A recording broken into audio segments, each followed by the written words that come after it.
Hello, Fightful Faithful. Welcome to the AEW All In 2025 Y'all In post-show deal. I am your host, Alex Pulowski, and thankfully, blissfully, not everything sucks. With me, as always, is Kate. Kate, Sean is at the venue. He's there. Yes. He's at the place in the deal. And so he's not hosting this. You and I are He hosting is at the place in the deal. Yep. It's correct. He's been at the place in the deal the past couple of nights. He was at ROH as well. He's been sending updates. There's been scoops on FightfulSelect.com, but this is your Y'all In post show for July 12th. This ended, as we were saying, halfway through Saturday night's main event. This was a monstrous event in several different ways. We've got a lot to talk about. So get in your super chats, get in your humper chats at humperchats.com. Yep. Please do leave a thumbs up on this video, and please do subscribe to this YouTube channel, which crossed 187,000 followers or subscribers rather. Y'all are so great to us. So thank you for keeping that up. And yeah, it was a monstrosity of an event, and I don't mean that in a negative way. I mean that, and it was a robust event, which we knew going into it. But Alex, I think everybody was in agreement that one very big thing had to happen for it to be a success, and the big thing did happen. So we're going to talk about that and everything else. Alex, back to you. Yes, back to me. Because we are who we are, and even if we're not doing our regular show, we still gotta be us. Cowboy puns. Puns. We could do like Western movie puns as well, but in honor of the Hangman, cowboy puns. So let's get in all your cowboy puns. So that's great. That'll be so much fun. So wait. We have to hold everything right now. There are different colors for the super chats we get. Sometimes they're like usually they're like a very like a blue green, like a teal kind of, mostly green. Sometimes they're orange. I honestly have to say I very rarely ever see a red. Yeah. Like we got a red super chat, and so now we got to stop everything from damn it's Smiget. Now I got to figure, is it Smiget? Smiget? Smijay? I'm not really sure. I like Smijay. I'm just gonna Smijay. So thank you, Smijay, for sending in this incredibly generous super chat. I hope, for your sake, that wasn't a typo. But says, phenomenal show. 10 out of 10 to me, and it was cinema. I laughed, I cried, I screamed WTF, and my voice is now hoarse. The belt is back. New champions are here. A new era of AEW starts right now. And I am happy to be here to see it. Love the Fightful and the SGS. Kate, I sent you a Discord message about the Fightful Awards. So there you go. First of all, thank you for this incredibly generous chat. And second of all, if you are up on the lore, this should go nicely into the Get Alex and Kate Puppets fun. And speaking of which, if you want to see Toni Storm actually crack character, there is an interview on this channel with Sean Ross Sapp where he manages to make her do so. But incredibly kind. I will check. I'm not very good about checking the Discord, but I will absolutely go ahead and check that, and we will get you set up with the Fightful Awards. We are taking early sponsorship requests for those, but you know what, Alex, that's a really good place to start. Of like, do you want to just kind of give your overall thoughts on what we got tonight? It felt gigantic. Yes, it felt momentous. This was. I believe it crept. It now was between 26,000 and 27,000 paid at the final gate, which is awesome. It's by far the biggest that they've done, by several thousand. It's the biggest show in the United States. It's a major baseball stadium. They sold a very large number of tickets because they were trying to make this into a major event. This All In is very quickly becoming, without a sense of hyperbole, their WrestleMania. This is the thing that everything is booked towards.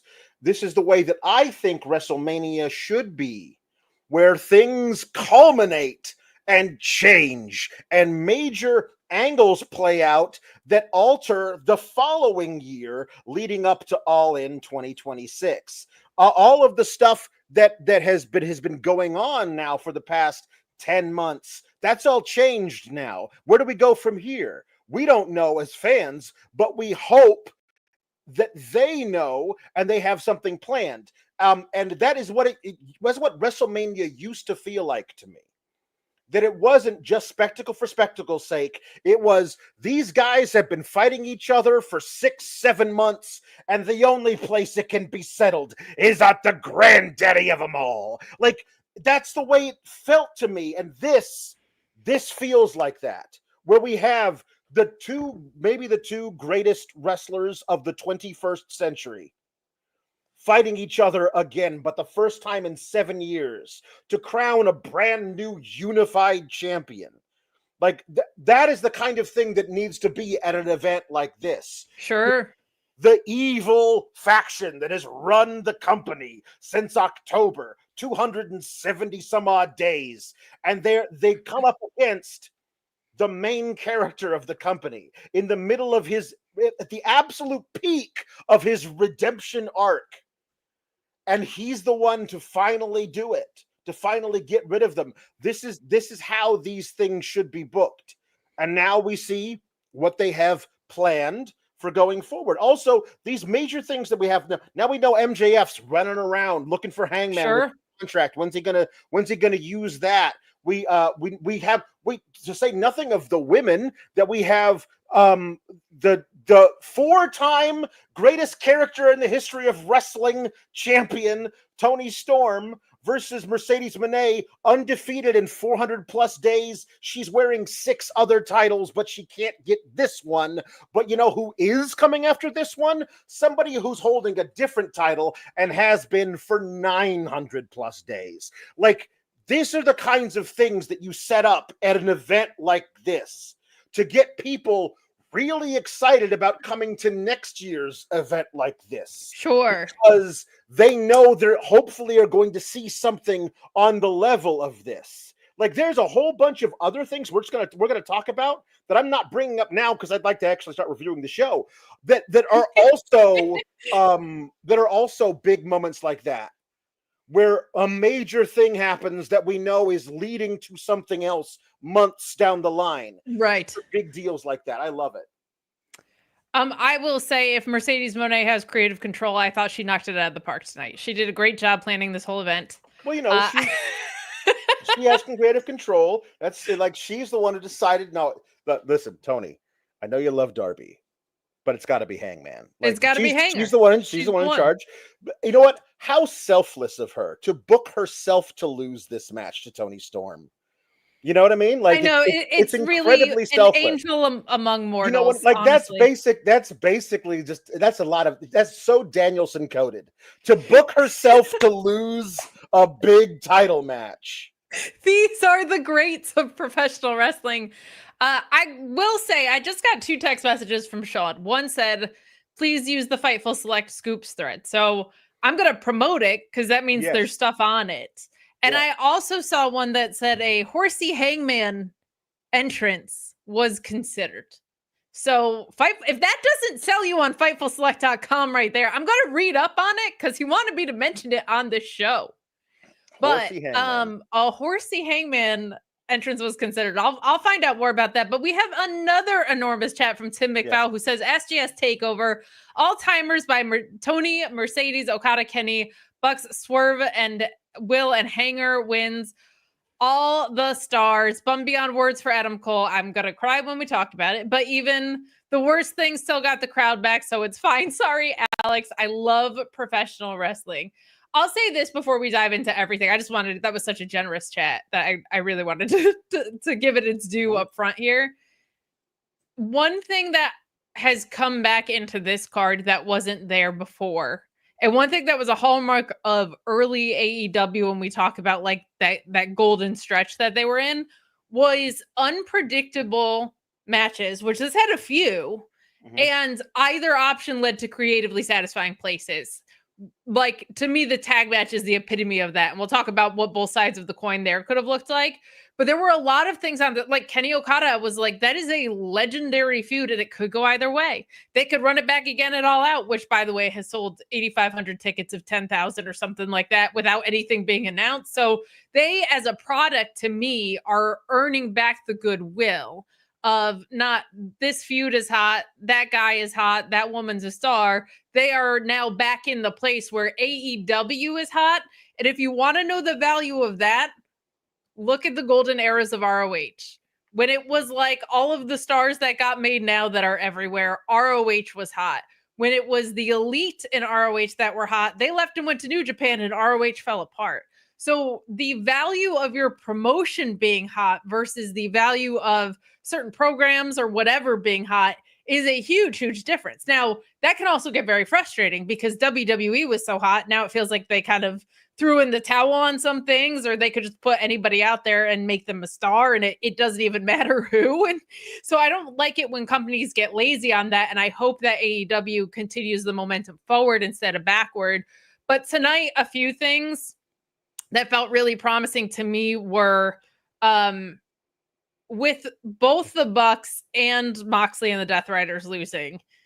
That kind of felt like, and I don't think this was intentional, I think that's the way the story is going, but the things that didn't work in 2024 have now been eradicated. Now in story, I feel like that's everybody that was an authority figure is now toppled, but in promotion wise, two of the umbrella angles that didn't work are now, the cobwebs are completely cleared out of those.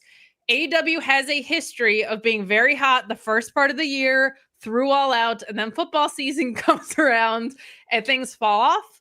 1 year, the Continental Classic bailed them out. 1 year, it didn't.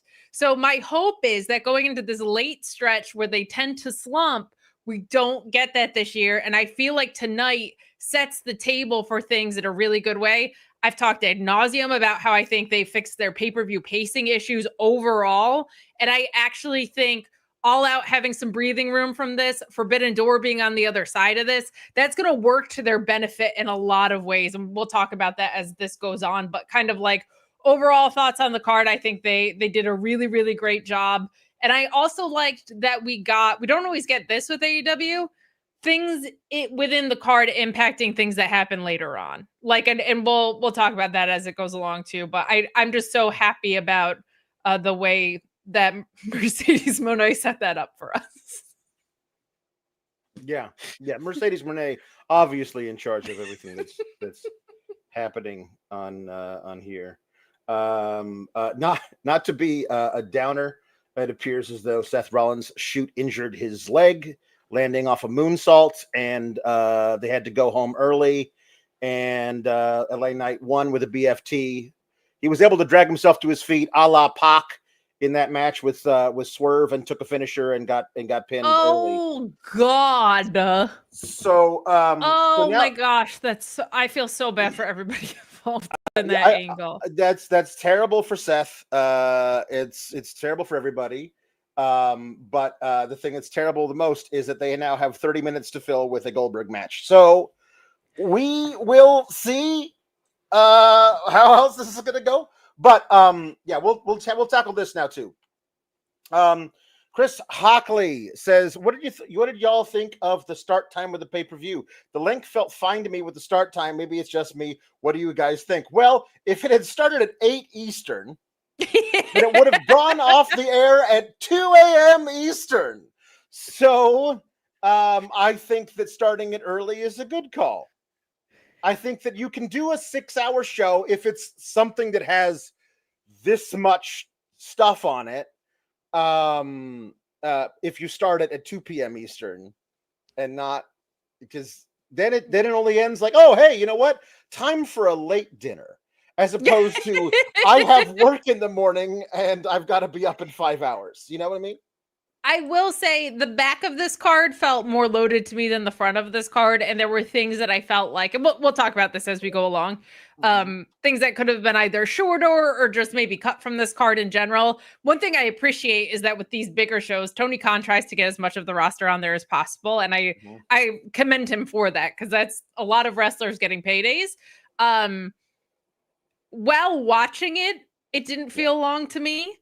When my dog was like, I need to go out, or I was like, I am starving. Oh, because 4 hours have passed by. Or now that we're going to review it, and I reviewed SmackDown and ROH yesterday and did my own show. Like, asking a reviewer that is a tougher answer than asking a standard viewer of the show, because now we're going to talk about it for another 2 hours, and that's my whole day today. So it did, from the watching it experience, it doesn't feel too long. But then when I step out of the in the moment watching Kenny and Okada or whatever the hell, then I'm like, okay, we're getting a little fatigued, but let's finally dive into it. Those were just some of the very, very generous chats that I wanted to knock out first. But Alex, take it away. JW Pringle says, Killer Kate, amazing Alex, powerful Papa, Paul, Elizabeth, and all the SGS. Welcome new kids to our weird, wonderful world. This is SGS country. Be nice to the new kids. Amanda X31 says, just a $5 for the SGS. Haven't been around because of life schedule, but stay amazing. We will, and we've missed you, Amanda. Happy that you could be here for this one. Clay's 32 says, All In has to go to MetLife Stadium at some point. I'd love that, because it's in my backyard. It feels like over the next few years they can find. I like the idea of it being during baseball All-Star weekend, when these stadiums will be open. Yes, and then you know what I mean. Like, time it around that. It's kind of like a little holiday thing in the middle of July, and find a baseball venue and because this was a great one.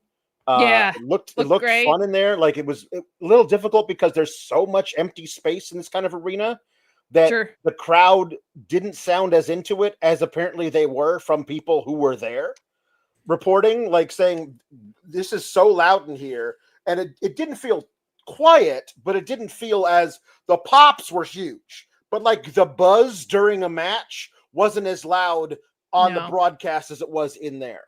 It picked up around the women's match. Like, Mercedes and Toni was noticeably hot, but like, Sean was sending videos that I was helping post to YouTube, and the reactions are so much louder on those videos, and he's like tucked away in a press box probably. So that kind of tells you what the situation is. Miking a stadium is an entirely different type of challenge, but thank you for hanging out with us tonight. We appreciate you kicking back around when you guys have the time to.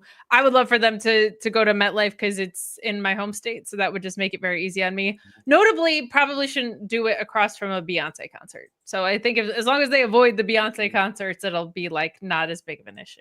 Right. Very true. Tom Valley says 8 hours well spent. This pay-per-view run from AEW is nuts. It is. The pay-per-views are always fantastic to watch. Sometimes they do feel a little long, but when you start right after lunch, then that's no problem at all. Easy. And on a Saturday is a world of difference than on a Sunday for a lot of people. So true. Adelia Shambo says, for the first time in a long time, I spent a weekend afternoon not thinking about all the stuff that's gone wrong in my life the last few months. Thank you, AEW and the SGS, for taking my mind off things. You are welcome for what we did, but also I'm sure AEW would say. I'm sure specifically Mercedes, because we know it was all her. Yes. So we'll pass that along to Mercedes. Yeah, we'll let her know because we're in cahoots with her about keeping it on the down low, that she's in control. Yes, Mr. Bish Geek says, it's 2 a.m. in the UK, and after watching those last 3 matches, I'm now too pumped to sleep. So I get to watch you guys live. What a show! What a show indeed. I won't spend too much time on the on the pre-show. It was on the pre-show that they announced. We'll talk more about this when we get to it. But they announced that Adam Cole had to vacate the TNT title, and then they announced the replacement match, which was Kyle Fletcher, a guy Kyle Fletcher pinned 2 weeks ago, and a tag team from ROH that already had a match on the pre-show scheduled that they ended up wrestling anyway, so they pulled double duty. And at the time when they announced that, I was like, that's can't be the best way to handle this. I know it was a shock. It's at the end. They thought, okay, we can't do it. It was a last minute thing, but I thought maybe we could have found other ways to either don't do it tonight or other people who aren't already on the card elsewhere might be part of it. But I saw this and I said, oh no, Dustin's going to win and Alex is going to be so mad. It happened. But not getting into that yet, the Sons of Texas with the Von Erich children, Sammy Guevara and Dustin Rhodes, beat STP, beat everybody there. Shane Taylor, the infantry, Lee Moriarty. Anthony Ogogo was there as well. Yes, he was at ROH yesterday. That was a nice surprise as well. He had the honor of having the claw thingy done to him by a very old man, even older than Dustin Rhodes. So this ended in about 7 minutes with all the Texas boys doing a claw thingy. This is the kind of thing that this is in Liar Liar, where a father does a claw thingy to his 4-year-old boy, and his 4-year-old boy sells it. I went to Toy Story in my head. Favorite, so but yeah, it's good on you because I went to the claw. The claw decides who will go and who will stay from Toy Story. Good. That's nice. Listen, if anybody has creative control, it's Texas, because we saw a ton of Texas people win and show out today. As someone that reviewed the ROH product, we hung in there as long as we could, and reviewed yesterday, of course, too. There were reports on Fightful Select that the Infantry and the Sons of Texas is going to be a continuing program. So I'm hoping that the Sons of Texas won because they were in Texas, and that Shane Taylor Promotions, the Infantry within, eventually are the ones to get the better of them because they've been doing outstanding work. There are certain people, when I look at ROH from the previous era, that my heart breaks a little bit, because it sucks for anybody who had a job and doesn't now, or it sucks for anybody who felt important and has been booked to not feel important.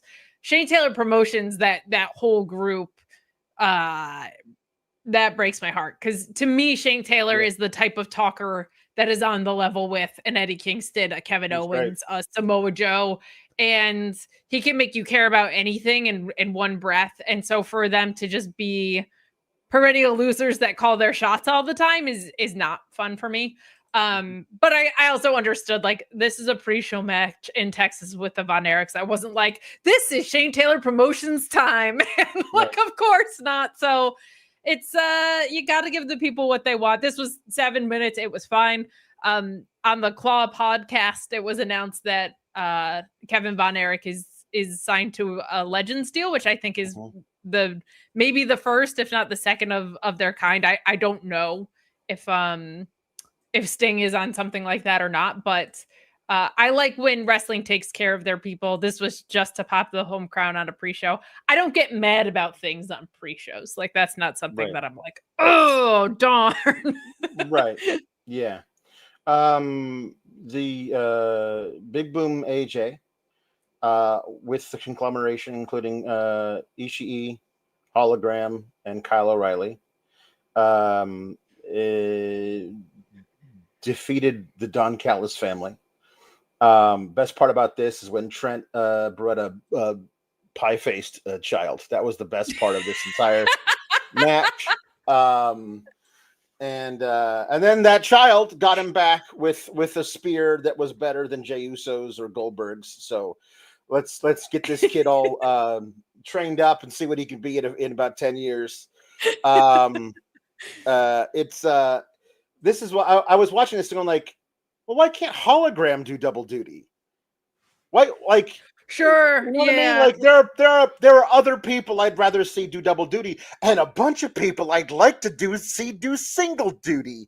Why can't Scorpio Sky, if he's in the building, why can't Scorpio Sky be part of the Fatal 4-Way for the TNT title? He's a former TNT champion. You're doing video packages for him. Like you want to build him up. I'm not saying he's going to win the thing, but like, you know, there are other things you could do. Anyway, this is fine. It's a thing about a cookie critic and his son's friend who sits there and strokes his chin. It's not for me. Whatever. The only person who was less excited about this than you was Nigel McGuinness, who, God bless him, on commentary is always the best. We'll talk about that more as the show goes on.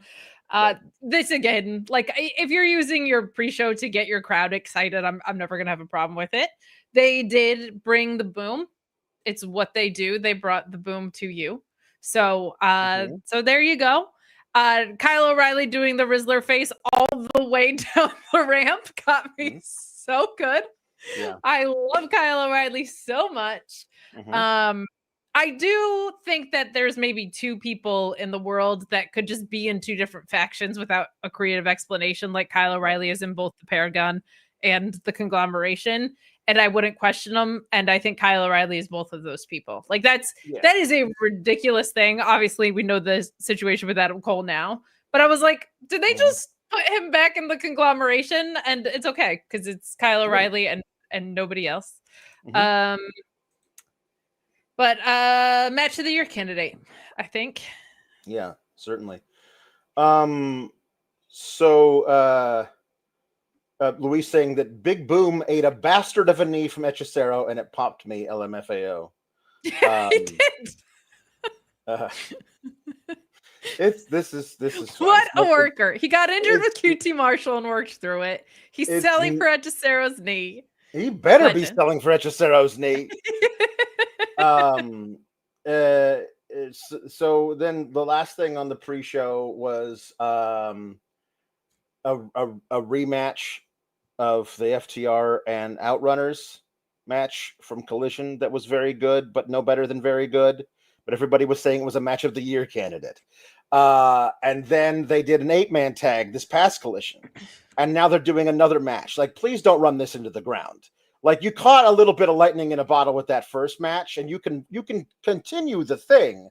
But if you're gonna have us watch them over and over and over and over and over again, it's gonna feel like a little samesies for me. Although,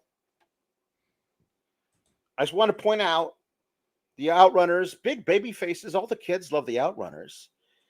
The Outrunners out there, they're wearing tights modeled after Newport cigarettes. In the pocket of big tobacco, promoting smoking to children. I knew these guys weren't to be trusted. I love that so much. You know what's funny is I think that FTR is probably a top 3. They made the joke like we're top 3 best in the world and we're not 2 or 3. I genuinely think, as far as pay-per-view tag team wrestling goes, they are top 3, and you could argue to me that they are not 2 or 3. I actually was watching this, and I was like, this is actually really good, but the way FTR goes about matches, I don't think it works on a pre-show. Like, I don't think the crowd, because they like have psychology in their matches and like things that happen in the beginning of the match come back later. Like, I don't think that works on a pre-show format. Like, oh, I just sat down from concessions or merch to sit down and like now I'm watching this ring psychology unfold is something that I don't think works at a pre-show format. But the match itself was quite good. Like, this has certainly been the most. We've been asking for more from the Outrunners than to do the meme team thing, and they're giving it to us now. So I'm not going to go and complain about that. Certainly, like this is something that I'm excited to see the evolution of. I just don't really know where it goes. I'm really bought in on this pairing of Stokely with FTR and him coming into play at the end. I thought was good. This also was where we got the announcement that they're going to be on the announce desk for the world title match, which kind of laid some hints for what was going. For the tag titles. Yes. Which kind of just our alarm bells started going off. And Yeah, it was they foreshadowed a bit. So on the main card, we started out with the trios match, which I thought was an odd choice. I thought it would be. I didn't think they were gonna do the biggest 3 matches on the card back to back to back to end the show. And I thought also that that the 4th big match on the show, the Will and Swerve versus the Young Bucks match, felt to me like the kind of thing like you just do right off the bat. Big giant thing. Agreed. Everything started. This one felt like this was going to be a thing that you just did. You threw in there as like a bridge between 2 giant matches where this will be fun because everyone loves Samoa Joe and Claudio can do some impressive stuff, but it didn't feel like this was a thing to get everybody going. The match was very good. It was one of the shortest on the card. It might have been the shortest one on the card, on the main card. Yeah, it was indeed the shortest one on the entire card. 14 minutes and 10 seconds for on the main card. And the Ops retained. Good Sure. match. But Claudio is doing very impressive things in this match. Like he did the grab a guy by the ankles, swing him around thing into the barricade to William Hobbs, who is a much larger man than you normally see have that move done to them. And that was incredibly impressive. This was a lot of fun. It was well done. The big thing of course, was what happened afterwards. I thought to myself, well, I don't think you put the titles back on the Death Riders, because after, hopefully, and what actually did end up happening at the end of the show, when Mox loses his title, you want the Death Riders to be kind of in full disarray. So you don't want them to have the titles. Also, you really need whoever is the Trios champions to fully, all 3 of them, be ready and willing to defend that title right away. Oops, we just took out Samoa Joe. Are they shooting season 3 of the Twisted Metal now, or is he in a different movie? I know he does acting now. So they did the stompy stomp to the chair thing around the neck to Samoa Joe and put him on a back brace and wheeled him out of the ring. I thought to myself, well, this is them making sure Samoa Joe cannot help Hangman during the main event, but they didn't do anything to Will Hobbs. And I was like, Will Hobbs is going to show up during that main event and murder Claudio. And he didn't show up at all. I guess he took a ride in the ambulance to the local medical facility and was sitting at Samoa Joe's bedside. But I was sure we were going to get Hobbs and Shibata coming out to help the Hanger in the big main event, because Samoa Joe wasn't able to, and they were going to be getting revenge for Samoa Joe as well as helping out Hangman. But yeah, they didn't do that.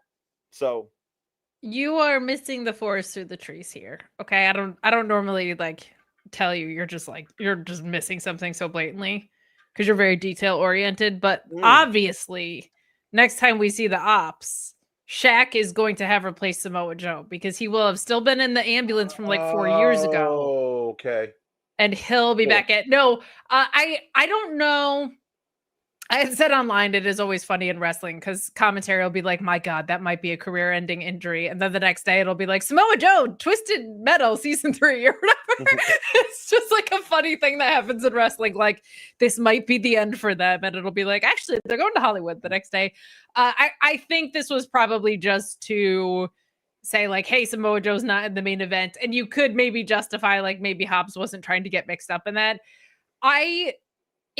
If the next step, and I don't know if it is for the Death Riders to break up, Claudio needs to come out of this, I feel like, as a reminder of the singles menace that this guy is. Because anytime I watch him work, I'm like, I don't think AEW missed on him the same way that WWE did necessarily, but in the role that he was playing in this angle for the past 8 months or whatever, it just puts a ceiling on what this guy can do. And then you watch him wrestle and you're like, why would you ever put a ceiling on what this guy can do? As Kevin Owens said, Alex, he's a human horse, this guy. So I think there's something really compelling about Claudio because we've seen him be such a good dickhead heel of like he has the coffee and the suits and he thinks he's better than everyone. If he's the flip side of that with Mox and does the this was all about stomping out egos and it became entirely about your ego, like the baby face side of it, but still almost in the same energy. I think that would be really, really good. But I really liked this match. I too was surprised that it started the night, and I still don't know if it was the right call. It feels like what happened with the TNT title maybe threw off some things, just like in general. Yeah, it might have. But it was fun. I would love for the trios titles to be defended. There are fun opportunities all over this promotion now. Like I was hoping the Paragon would be one of them, but like Ricochet and Gates of Agony certainly feels like one. You could boot up Johnny TV and MXM for a fun program anytime you feel like it. Like there's a lot of possibilities that they could it feels like they've been setting the table to get these trios titles back on track. I just hope that they actually take the steps to do it. But these guys can all work. This is fun. Samoa Joe winning a match is never a wrong call to get your party started. Like that guy is just one of the most consistent, reliable, fun wrestlers to watch in the freaking world. I do wonder if this leaves the door open for Hook. I just don't like to speculate on health unless we knew he was concussed. So, but yeah. Well, they were speculating on commentary. They say we don't know where Hook is. He was out. He got put out by the Death Riders. They brought in Hobbs to replace him. He showed up at Double or Nothing and took out Claudio.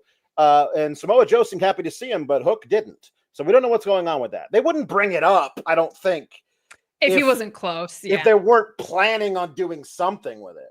Sure. I just wanted to draw attention to the fact that Goldberg was no-selling Gunther's chops for about 3 minutes.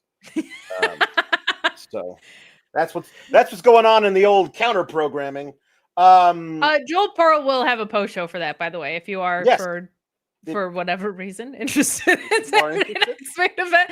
No, if you are interested, that's just honestly so unfortunate about Seth. But there should be some still good in ring on that. Like I'm loving what Solo's doing and stuff like that. But we'll see if they do the unthinkable. But Joel Pearl will have you covered to talk all about that.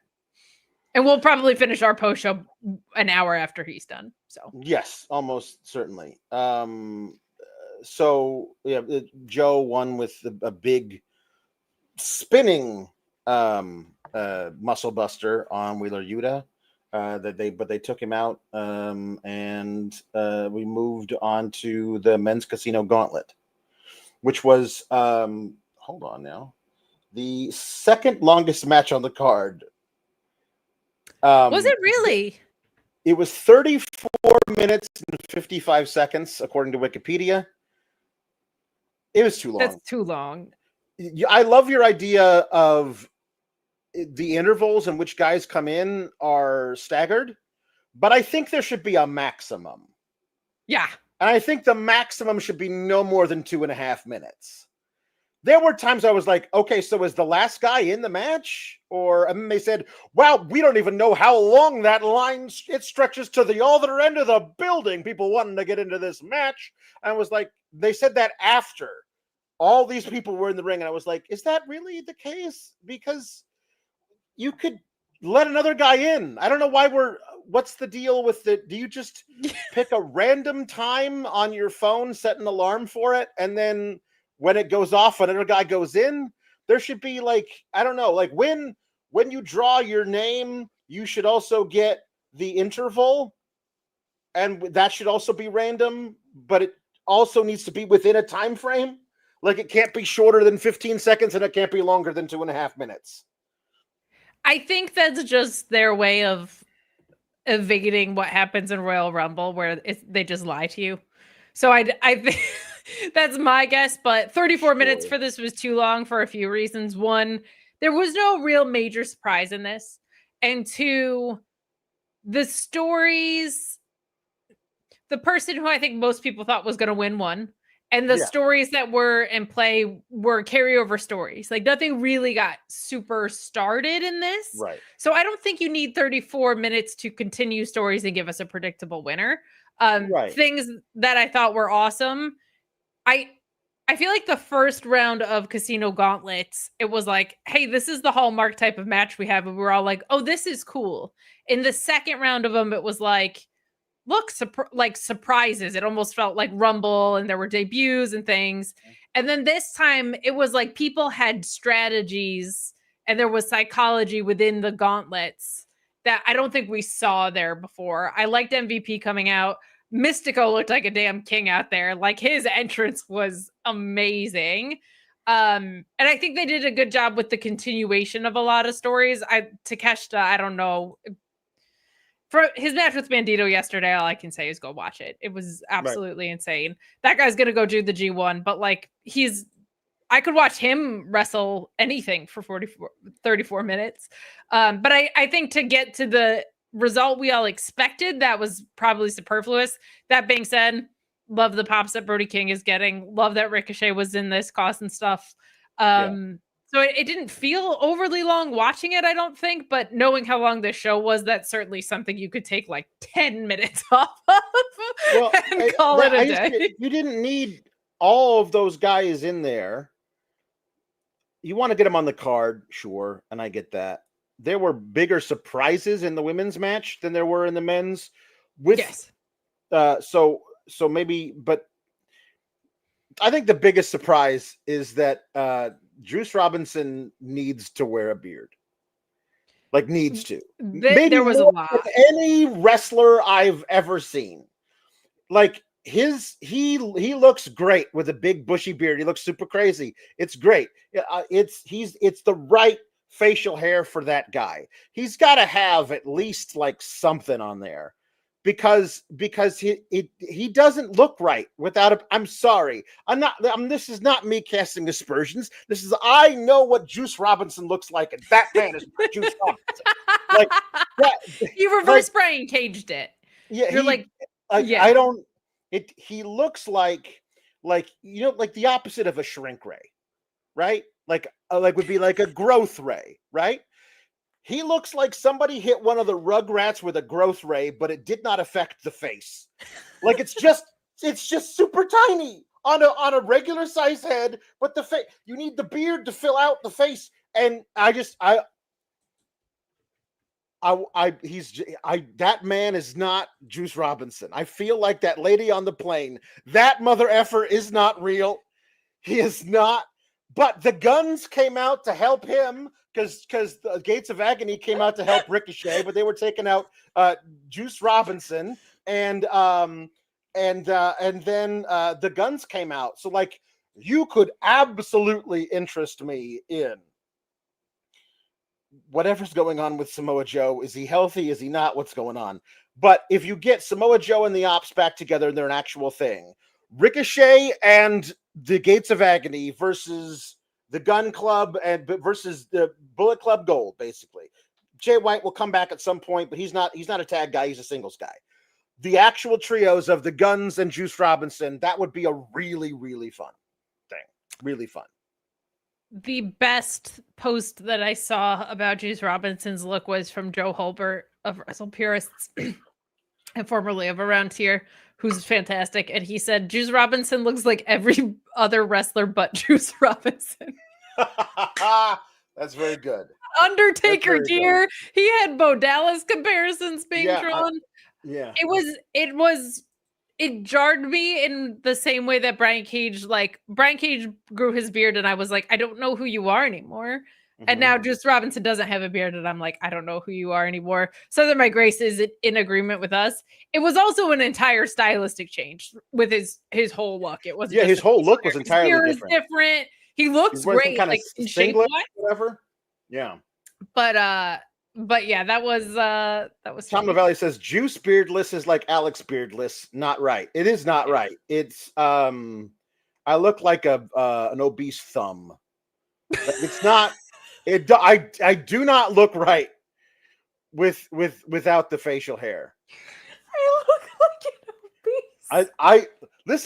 This is why I can say the thing that I said about Juice because I know what I speak. Take away the beard and it's just a horror show up here. So there we go. Jordan says it was Juice's twin brother, Milk.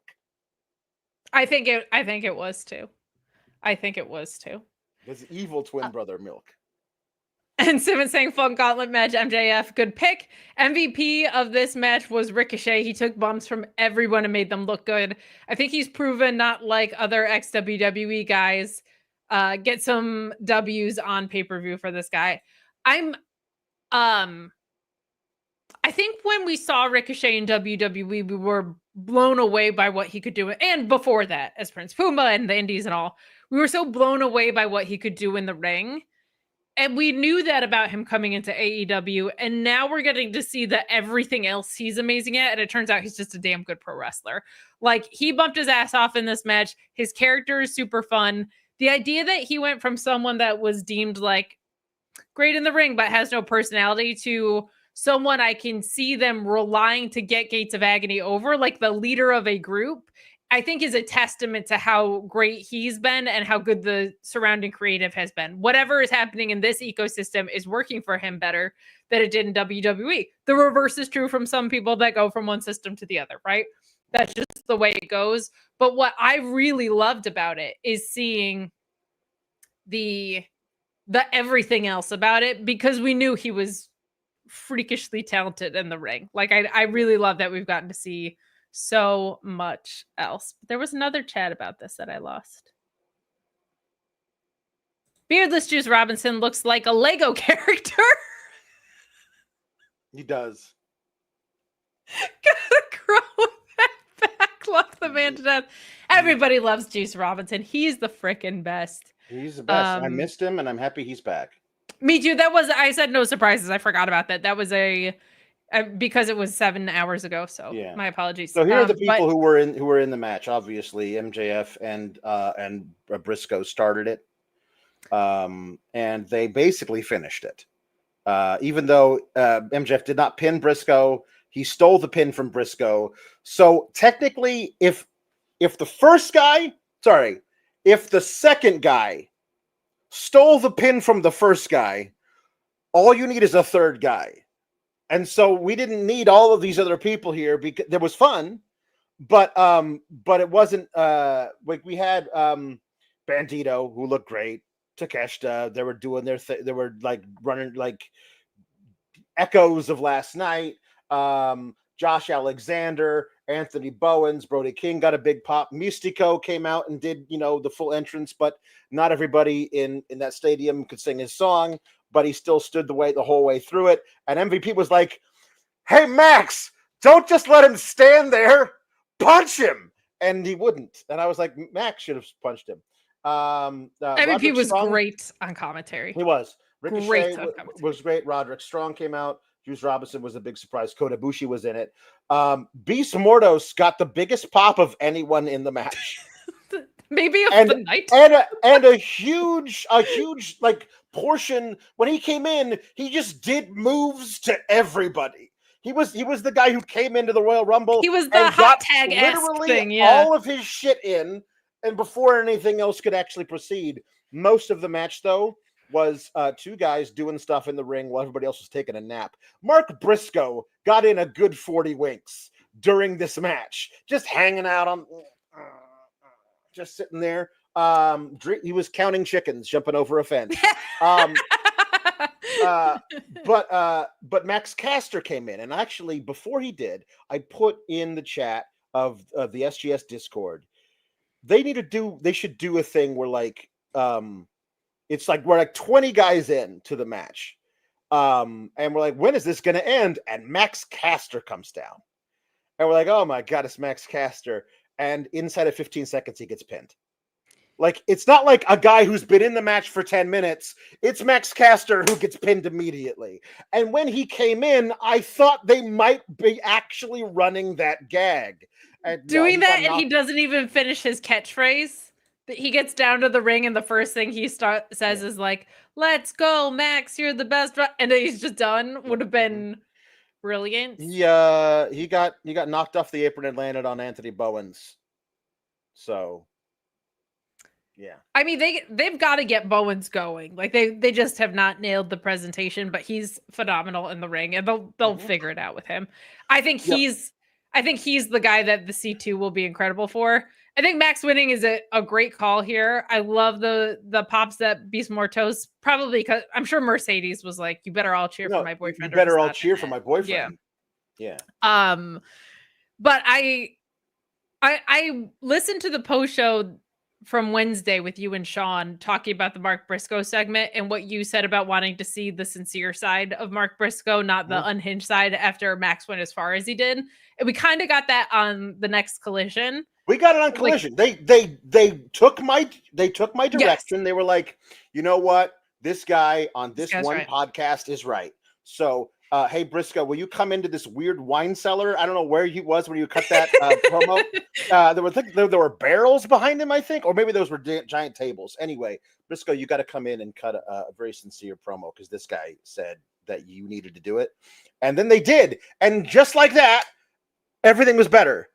And unironically, not because they did it for me, but because it makes the storytelling cleaner. Him being treated that way by Max should change him as part of the feud. And it did. And it was great. It was great. I will say when I go back and watch older wrestling, I go to Dusty Ric Flair a lot. I really, really like that trilogy. And something about the second match in particular, I said this yesterday on the ROH post show, the selling of that Dusty Rhodes has in the second match, especially for whatever reason, that one just hits me the right way. This feud is kind of giving me that same vibe of like the promo that we did get from Mark Briscoe on Wednesday was not that different than a Hard Times promo. He said, like, I'm proud that I've earned every dollar I've put in my pocket, and you have MJF being the rich suited up asshole on the other side. So I'm a big fan of this, and I'm glad that MJF is being used to elevate some people that have been over with the crowd doing good work but consistently losing, and like let's get them out of that rut. So I like that, and I like the way that things kind of came into play here, but 34 minutes is too long. And you said, there were a lot of people just asleep on the outside, and all I could think about was like, they must be really uncomfortable because they've been taking bumps. Yeah. And the outside doesn't have Helix sleep mattresses. You know what I mean? Like, it's not like when Jericho fell off the cage and he fell into those. Remember that? No. Like, this ringside should just be Helix sleep mattresses. It should. And you know what? I'm going to tell you. Well, actually, Sean's going to tell you why. Because it's the best. I want to tell you all about our friends over at helixsleep.com/Fightful. I've been using Helix since before there was a helixsleep.com/Fightful. A few years ago, I needed a new mattress because the one that I had just wasn't doing it for me. I wanted to invest in my sleep because that's ideally where you're spending at least a third of your life anyway. I found Helix, all their great reviews, and their online quiz that matched me up to the perfect mattress. And they had all kinds. They had ones for plus-size sleepers, ones that cool you down, ones that align your spine. They find what's perfect for you. And right now you get 27% off any purchase, plus 2 free dream pillows for a limited time using the code FIGHTFUL, plus a free bedding bundle with a Luxe or Elite mattress orders. That's a $330 plus value.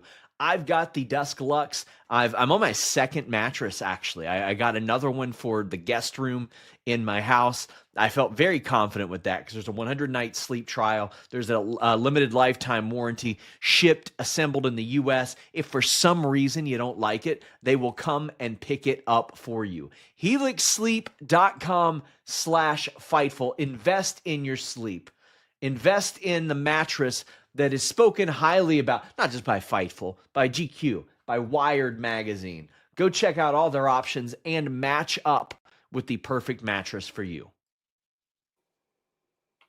Well. Meet Norma says that Kate's Segways could sell fanny packs to a kangaroo. Well, you like good segues? Here's another one. Speaking of things that put you to sleep, Joel Pearl has stopped in the studio for some reason. Listen.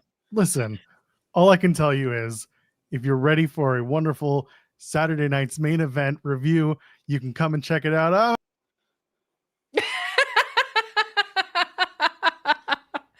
We did plug that Joel is doing that post show.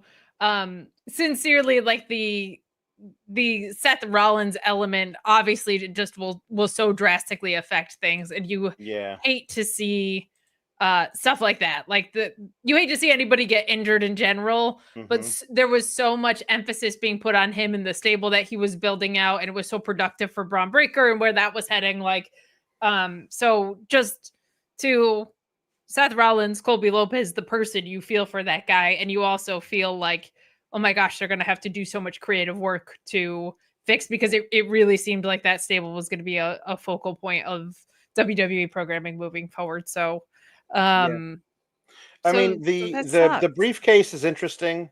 That's the kind of the problem with this, because you could easily have him rule from afar and have him cut promos sitting in front of a fireplace, stroking a cat and being evil, and just sending his minions to do all his biddings. Get the faction with like 6 guys in it. You know what I mean? It could be fun. Pete Dunne's evil. He's not doing anything. Put him in the thing. Like a bunch of people. I think if the Money in the Briefcase holder is, and I don't mean to make light of a serious situation, but if the Money in the Briefcase holder is injured, injury time should be added to the Money in the Bank contract. That's good. So it's like, if you're out for 5 months, he does have until like August or something next year. Like it's a long time. It is a long time. He's got a lot longer until next year's. Like he's not gonna be out for that long. Yeah. So we're just putting pause on it. And when he comes back, here's honestly would be the coolest thing they could do.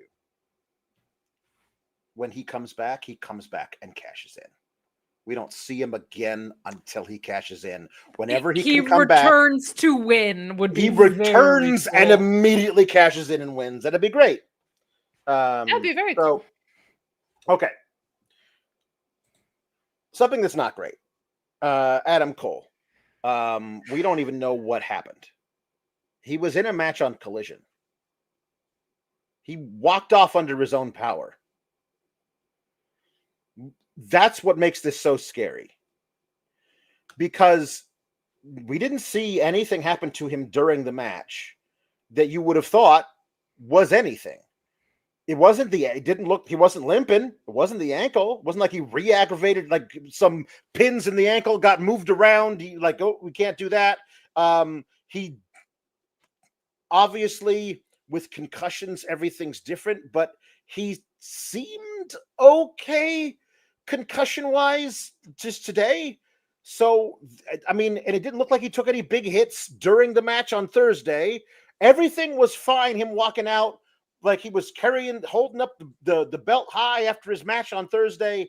And then today, because if they had found out yesterday, I think they would have done something other than this. So today, just during the pre-show, Tony Khan's like, yeah, I can't clear him. And he's going to have to vacate. I can't clear him, but he'll be fine in 3 weeks or even 2 months. No, I can't clear him. He's got to vacate. That makes it scary. The thing that makes it the scariest is the way Adam Cole was reacting to it. Because he comes out, he does his whole thing. He cuts a retirement promo. He says, I don't know if this is the end, if this is goodbye. All I ever wanted to do was be this. Like, he was breaking down, sobbing. This is some of the most emotional, like kind of promo that I've ever seen in wrestling. The people in the stands were crying. They were cutting to them. Like, this was a major thing. The way that it felt like, it was like, not only is this a bad thing, but I got to go get it taken care of right now, whatever it is. Which again, I don't want to speculate, but it conjures up things like, is it a medical issue? This seems horrible. Prayers, obviously, and well wishes and good vibes and whatever you send them to Adam Cole. Because this is very scary. The way he was reacting to it was very sad. Nothing to me was sadder than his the big group hug between him and Roddy and Kyle, because those guys have been through so much together and they're finally getting to do it. You had the sense that once the TNT title was off of Adam Cole, that maybe there was a trios run with these three guys. Like, they're best friends and have been for over a decade. They're back together. They're all healthy. Let's do it. And this happens.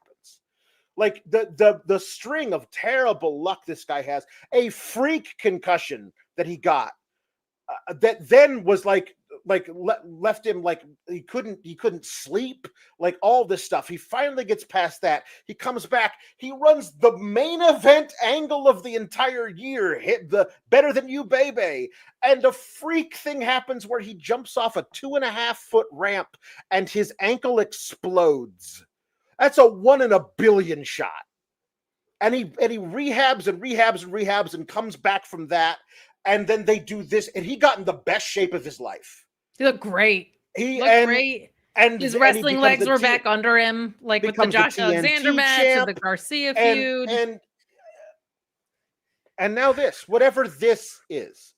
And again, whatever it is, we hope that he has a full recovery. Even if a full recovery for his health is not a full recovery for his wrestling career. Yeah. Obviously, we hope that everything turns out okay, and we can come back and see him wrestle again, and even at top form. But if we can't, then we at least hope that he is healthy and happy and safe. This was a really, really rough thing to do on this show, because everybody in the entire audience seemed to have the same questions that I have been bringing up. It's almost panic. Like, is Adam going to be okay? Like, what's going on? Because it's so sudden. And when things are sudden like this, you get really scared. You know what I mean? And so everybody was. And then it was a thing where we all expected a one-on-one match between Adam Cole and Kyle Fletcher. Kyle Fletcher, 2 weeks ago, pinned Danny Garcia so that he could be in a one-on-one match for the TNT title. And after Adam Cole had to vacate, their response was to do a fatal four-way with Kyle Fletcher, who was supposed to have a one-on-one match, Danny Garcia, who again got pinned 2 weeks ago by Kyle Fletcher, and then a tag team from ROH that already wrestled on the show. And to me, that just didn't feel like the optimum way of choosing a new champion. So all of that before the match even starts and getting into the result, I'll let you talk about your experience with it. Devastated. I didn't really watch the match, to be honest. That guy is responsible for so many of the best wrestling stories that a lot of not to be whatever, but like pro wrestling fans holds near and dear to their hearts. And there's guys in wrestling that nobody has a bad word to say about. And then there's guys in wrestling, and that list maybe has like 3 people on it. Maybe 2. It might just be Kevin Owens and Adam Cole. Of things that people only have profusely positive things to say about. I haven't ever heard anything negative, and I've heard so many things. Of just outpouring of what a incredible, genuine person this guy is, and what a valuable wrestling asset he is, in the way that he'll work with people, and his knowledge base, and his kindness and attitude toward working with people. Part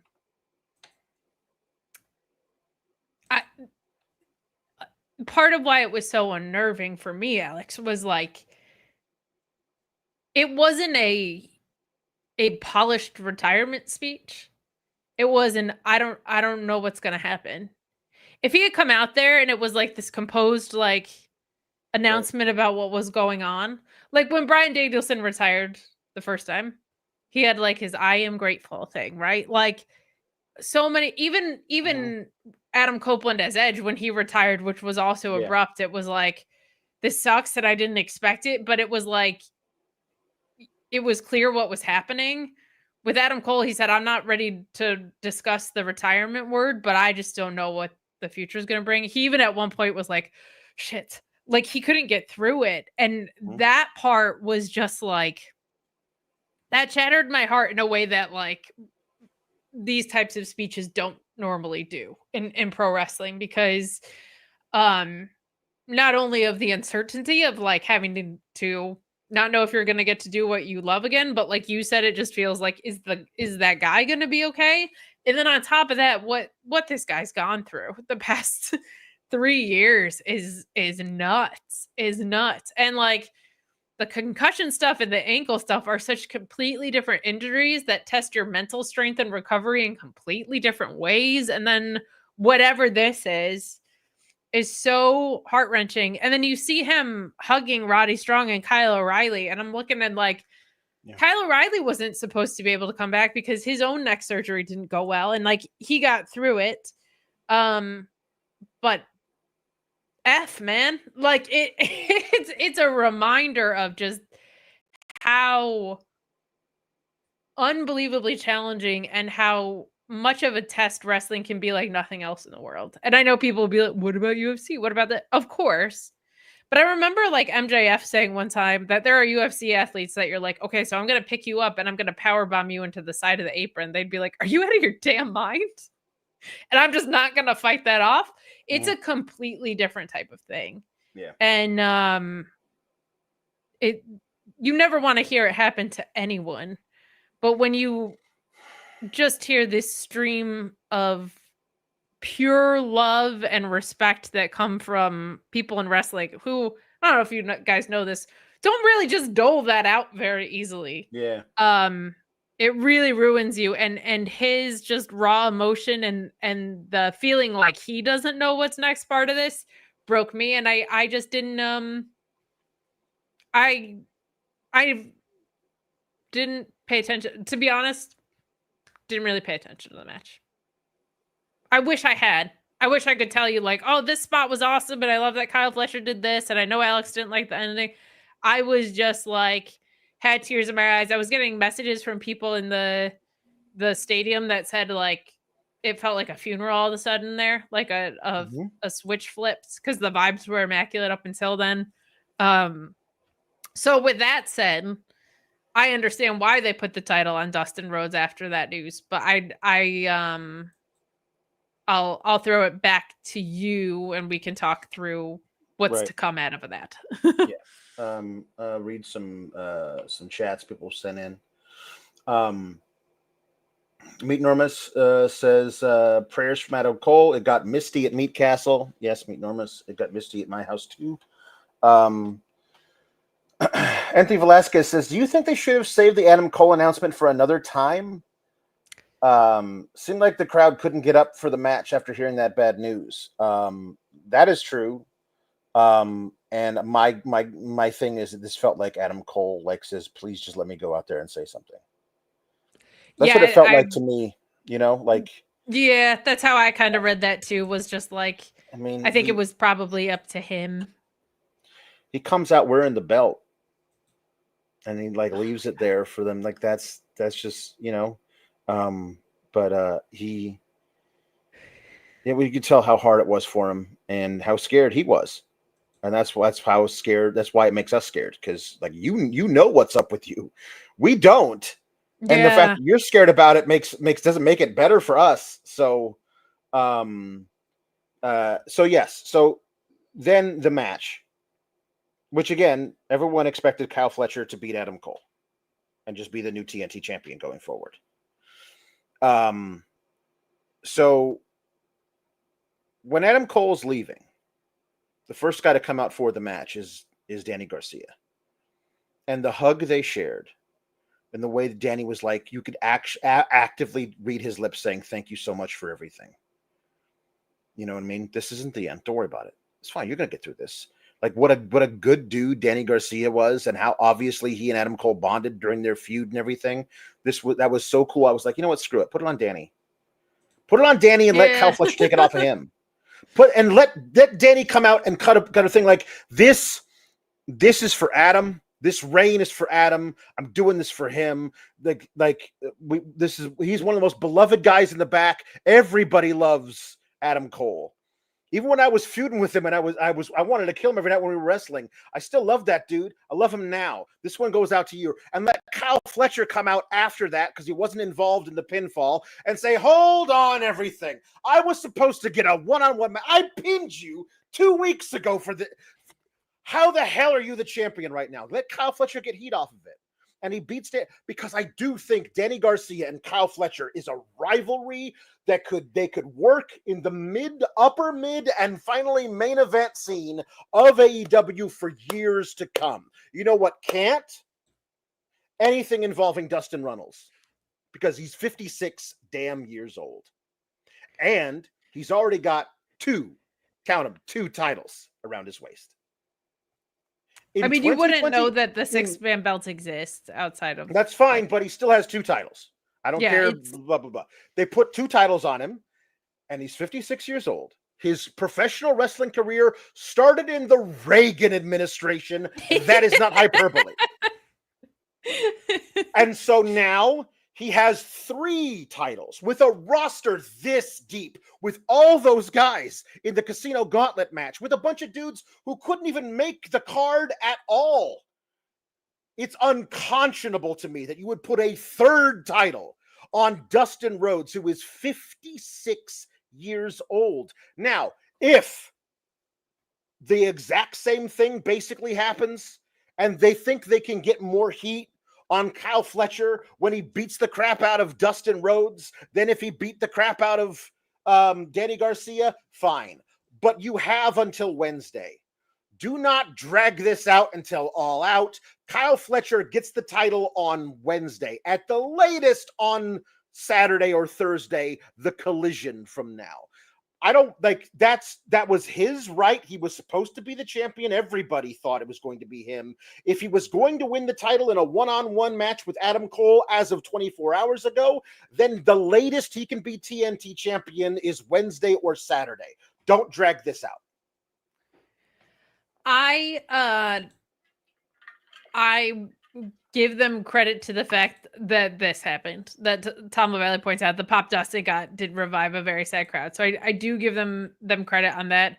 I will also say, like, Kyle Fletcher at Forbidden Door winning, I think, is a possibility.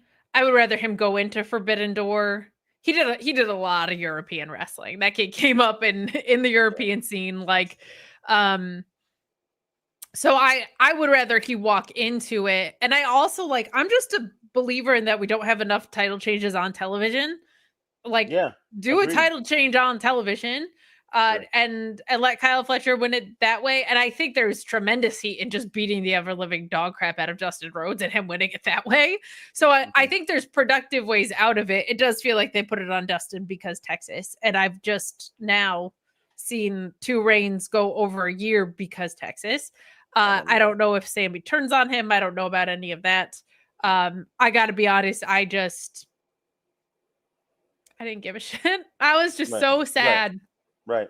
Oh, I was just so sad. We got a couple more chats about that. Yeah, Jordan S says as a humper chat saying this pay-per-view absolutely tore at my heart, starting the TNT match with Cole's heartbreaker to being so surprised by Dustin's win. I'll take the moment over Kyle's win only because I don't expect this to be a long reign. It can't be a long reign. You have too many young guys. This is the thing. And people who were like, yay for Dustin, I'm really happy for him. Like, listen, I have a bunch of like specific things that I'm unflexible on. One is that once you get to be a certain age, like, you can't be booked over the guys who need to come up behind you. Like that's across that's one of the main reasons I don't like what they did with Jericho for so long.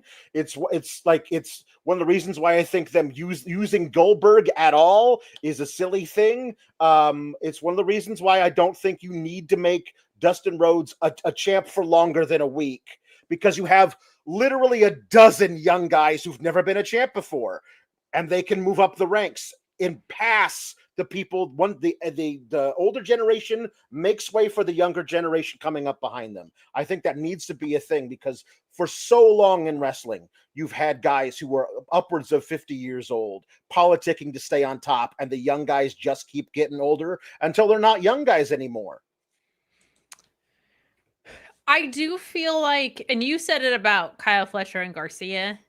One thing that, and I genuinely feel like the AEW product is in a very healthy spot, but the Garcias, Fletchers, Bowenses of the world, I even feel this way about MJF to a point, but he's a little bit different. Yeah. There are not enough Chris and Willow type stories on the men's side in the younger crop of guys. Like people that feel like lifelong rivals, whatever. And I think they're really, really productive. And I also feel like it's a great way to both incorporate titles and usually also end up at some point, because rivalries are rivalries, in a title adjacent program that ends up feeling really, really hot because the title is either going to be involved or was just involved. So I would like to see more of that. And I also feel like they're in a spot where Hangman's a champion again. Mox was a 4-time champion. Toni Storm's a 4-time champion. Like, we got to get some fresh names in the mix. And big rivalries are a way to do that.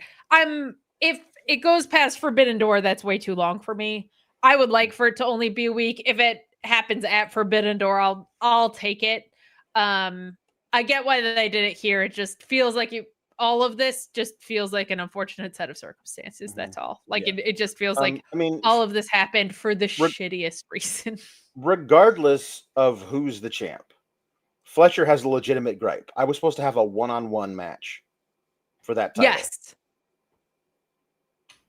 Where's my one-on-one match? And he needs to come out and demand it from Dustin Rhodes and from Tony Khan. I was owed a one-on-one match for the TNT title. I did not get it. Give it to me now. And then he should beat him. Like whenever that match happens, he should beat Dustin Rhodes. Like that's just the way, because it's, they focused a lot. You're right. Redman Survivor, they focused a lot on Fletcher's reaction at the end. I feel like he's gonna go like absolutely off the wall. I would say if Dustin drops it within the next week and Kyle Fletcher beats the crap out of him, I actually really like this move. I'll go that far. Yeah, I think that's the reason why it would work, is if they do it that way, for sure. Which honestly, like if you told me then to get revenge for what Fletcher does to Dustin Rhodes, Sammy Guevara, multiple former TNT champ, gets the first real program with Kyle Fletcher, those guys could have some great matches. Kyle Fletcher gets clear of Sammy Guevara, and he moves on away from that storyline, but he moves on to face somebody else. Scorpio Sky, maybe, who they seem to be wanting to do something with. There's a lot of stuff you could do. Silver Sake says, my jaw dropped when Dustin won. So happy for him. I was in a prediction battle with friends when we all picked Kyle. We also picked Bucks and Mercedes. Well, the reason you picked Kyle is because Kyle was supposed to win the match versus Adam Cole, and so it seems obvious you would just have him win the other match. But they decided to do the big feel-good pop after Adam Cole's speech, which I cannot argue with. Matthew Hooks says, "What a show! Seeing it live the show was almost perfect. So much was set up for the future as well. Only gripe was Dustin winning, and they should have done another women's match. I think another women's match could not have hurt. I'm surprised they didn't actually set something up as a one-on-one for something else. But even on the pre-show, I would prefer 3 real women's matches on the card, but even on the pre-show." James Zimmerman is a 38-month member, says, sad about Adam, but happy for Dustin. Crazy show. Yes, it was a crazy show. And Simmons talking about Adam Cole says if he comes back, and I pray he recovers, immediately give him that top title. Cole was so important to NXT. He's such a fighter, and hurdles keep getting in his way. I have hope he will be back. So do I. Me too. The thing about this is we don't know what it is, but it does feel, for some reason, it feels internal. Like, you know, you have guys who are brilliant athletes who get told, oh no, you got a congenital heart defect. We couldn't detect until now. You cannot be an athlete anymore because your heart will explode. You know what I mean? But those guys then can like do other things in the sports realm. They could be color commentators or other things like that. So Sure. if indeed, and again, it's all speculation, he can't wrestle anymore. There's a bunch of stuff. That guy could talk, man. Oh, he's Like, half of his title reign. He was on commentary, man. This is the thing about it. We all were like the joke was that Vince wanted him to manage Keith Lee in WWE before he left WWE. Like, he's a great wrestler. He should be a wrestler. If he can't wrestle, he would be a phenomenal manager. Haven't He would be so good at it. Healthy, man. Like, why not? Yeah. Yeah. I agree. I'll also just say, like, as far as it being internal, that I think the fact that his concussion was so brutal is really scary, because I've heard of situations where like someone will have a concussion and they pass out an hour later, just like with no warning or whatever. Yeah. Like, the brain is a tricky organ, but we just wish him the best full recovery as a human and hope for the best as a wrestler. So our first really big match of the night was Swerve and Will against the Young Bucks, and this is where it really started to feel like, okay, this is where we're getting the big entrances and stuff. Yeah, it was like, this is your Will show of the year. Will doing another Assassin's Creed. Find yourself a man who loves you the way Will Ospreay loves the Assassin's Creed series of video games. I think there's also a formal partnership in place, but yes. It's true. There is, because they were like, hey, yeah, sure, you can totally like do a cosplay of us. Can we get mentioned on the show? Here's some money. And AEW was like, yes, this is a good idea. It's beneficial to us both. But the reason it's happening, I'm pretty sure, is because Will Ospreay is gaga over those games. They're good games. This is the one for the current one, Shadows, which is in Japan, feudal Japan. So a bunch of ninjas. A bunch of ninjas with swords and doing flippy doos and stuff. And then he does the Rey Mysterio jump out of the ground entrance, which was friggin' awesome. That was great. Good for him. And then this is years ago now, but when Swerve was just starting, when Swerve was doing his heel stuff, and this was around the time he started teaming with Keith Lee. So now years ago at this point. People who knew Swerve from back in the day was like, Tony Khan's got a pop for some Chaka Khan, man. He used to go to his cousin Chaka, and he needs to say, Cousin Chaka, can we please have the rights to your song, Cousin Chaka?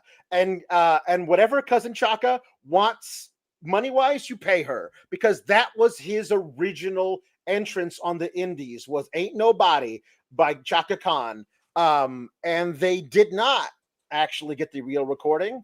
They got Jojo Offerman from WWE, and after that, the widow of Bray Wyatt, who came out, beautiful voice, and sang live. Yeah, Ain't Nobody Does Me Better. Fantastic. And then she sang the whole thing, and then she was done. And then Swerve entered to his action to big pressure.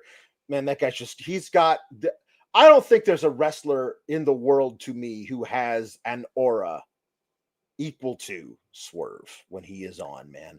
He just exudes quiet confidence all the time, man. He's just so great.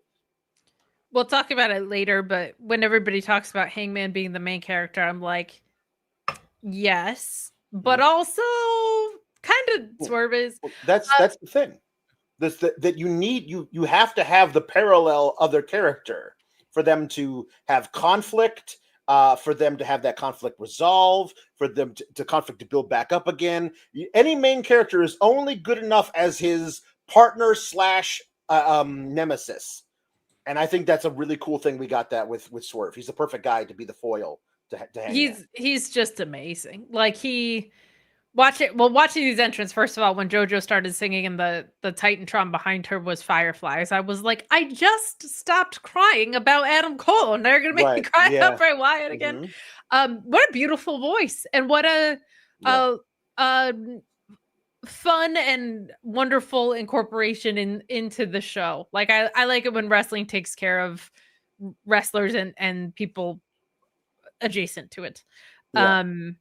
And a fun shout, because I think a lot of people have been saying, when's that going to come back into play, and to do a live performance of it, I thought was a really like inspired choice. Well, Osprey's unbelievable. I think these were two incredible entrances. I have to say the Young Bucks entrance, these don't even pale in comparison to what we got from the Young Bucks. I'm sorry.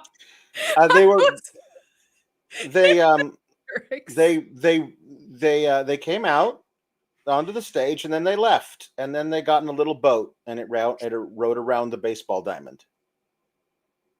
I'm sorry, I didn't find this as fantastic. Well, it was fun having Alex on the show for the time that he did. They just had Justin Roberts read a prepared statement. My favorite part of it was Will and Swerve being like, "Oh my god." That's so funny. And then my favorite part of actually the whole thing was then at the very end of it, after they went around the whole thing with Justin Roberts reading the Declaration of Independence, you had Taz go, "Well, at least it wasn't too long." In the most beautiful bit of undercutting, like when Taz uses just a little bit of like turn the screw, that's why Taz is the best. At least it wasn't too long. It was indeed. Listen, it was intentionally too long. But I couldn't really pay attention because of other stuff that was going on with my dogs. I couldn't really pay attention to whatever Justin Roberts was reading. So I was just watching them on a boat. It was fun. It was fun. First of all, that should have been enough for you. Second of all, how dare you not pay attention? I thought you were a serious podcaster. You're right. That should be listening to the document that holds one of the promotions that you covered together. Yeah. The idea that you crushed our limo, and so now we are arriving by tiny boat. And considering you're such a tiny hat enthusiast with Jericho, I would have thought you would have been more of a tiny boat. Oh yeah, enthusiast. Love tiny hats. There were definitely parts of this where especially Matt Jackson was struggling to keep it together, and that got me really good. Like they were straight up on a boat ride forever. And Justin Roberts is blown away. Incredible to me. Incredible to me. Yeah. I'll say off the bat too, I know you had strong inclinations about which way this match should go or was going to go. I really felt like this one could have gone either way. I thought it was going to go the way you thought it was going to go, but this was one going into it. There's a few matches on this card. This was the first one where I was like, man, this could go either way. And I actually really like what creative possibilities come out of it, which to me, AEW at its best does all the time. Like it's like, wow, it could go this way or this way. I don't know which way it's going to go, but either way is the right choice. To me is something that is like when AEW's in its bag, they don't, no promotion on earth, not even New Japan does that exact thing better. And I was glad to see that multiple times on this pay-per-view, I felt. So yes, the stipulation, of course, being that if the Bucks lost, they could no longer be EVPs, which they have been since the beginning of AEW. Correct. And so everyone said, "Oh, it'll be great if the Bucks lose. They have to have a gimmick change." They've changed gimmicks a bunch of times while still being EVPs. I don't feel like the EVP thing is tied to their gimmick in any way. There's just they utilize it differently when they're heels or when they're faces. So if the biggest thing that can come out of the EVPs losing and no longer being EVPs is, oh, it'll be great to see their new gimmick, I'm like, that's not enough for me. Considering that the other option is that you get sometimes as a writer, it's fun to give yourself an obstacle you have to write around. Like, I can't use this character because I tied them up in a basement. You know what I mean? Like, when I was writing, they're down there. They can't save the day. Somebody else has to come in and save the day because we did something to make sure that guy's out of the picture. And so when you're doing that as a writer of wrestling, we did something to make sure we can't have Will Ospreay and Swerve challenge for the world title. Now we got to find some way else, another way of getting these two incredibly popular guys on our show doing something else also very important.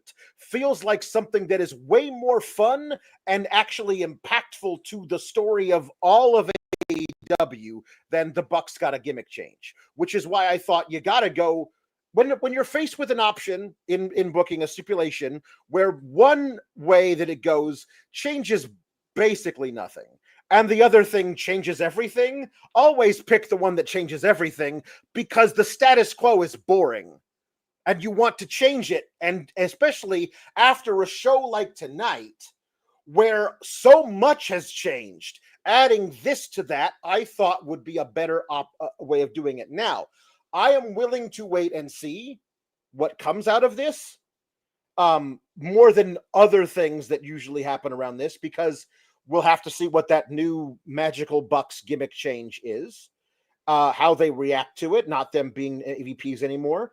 And now what happens with whatever's happened with Will Ospreay and kayfabe via the Death Riders.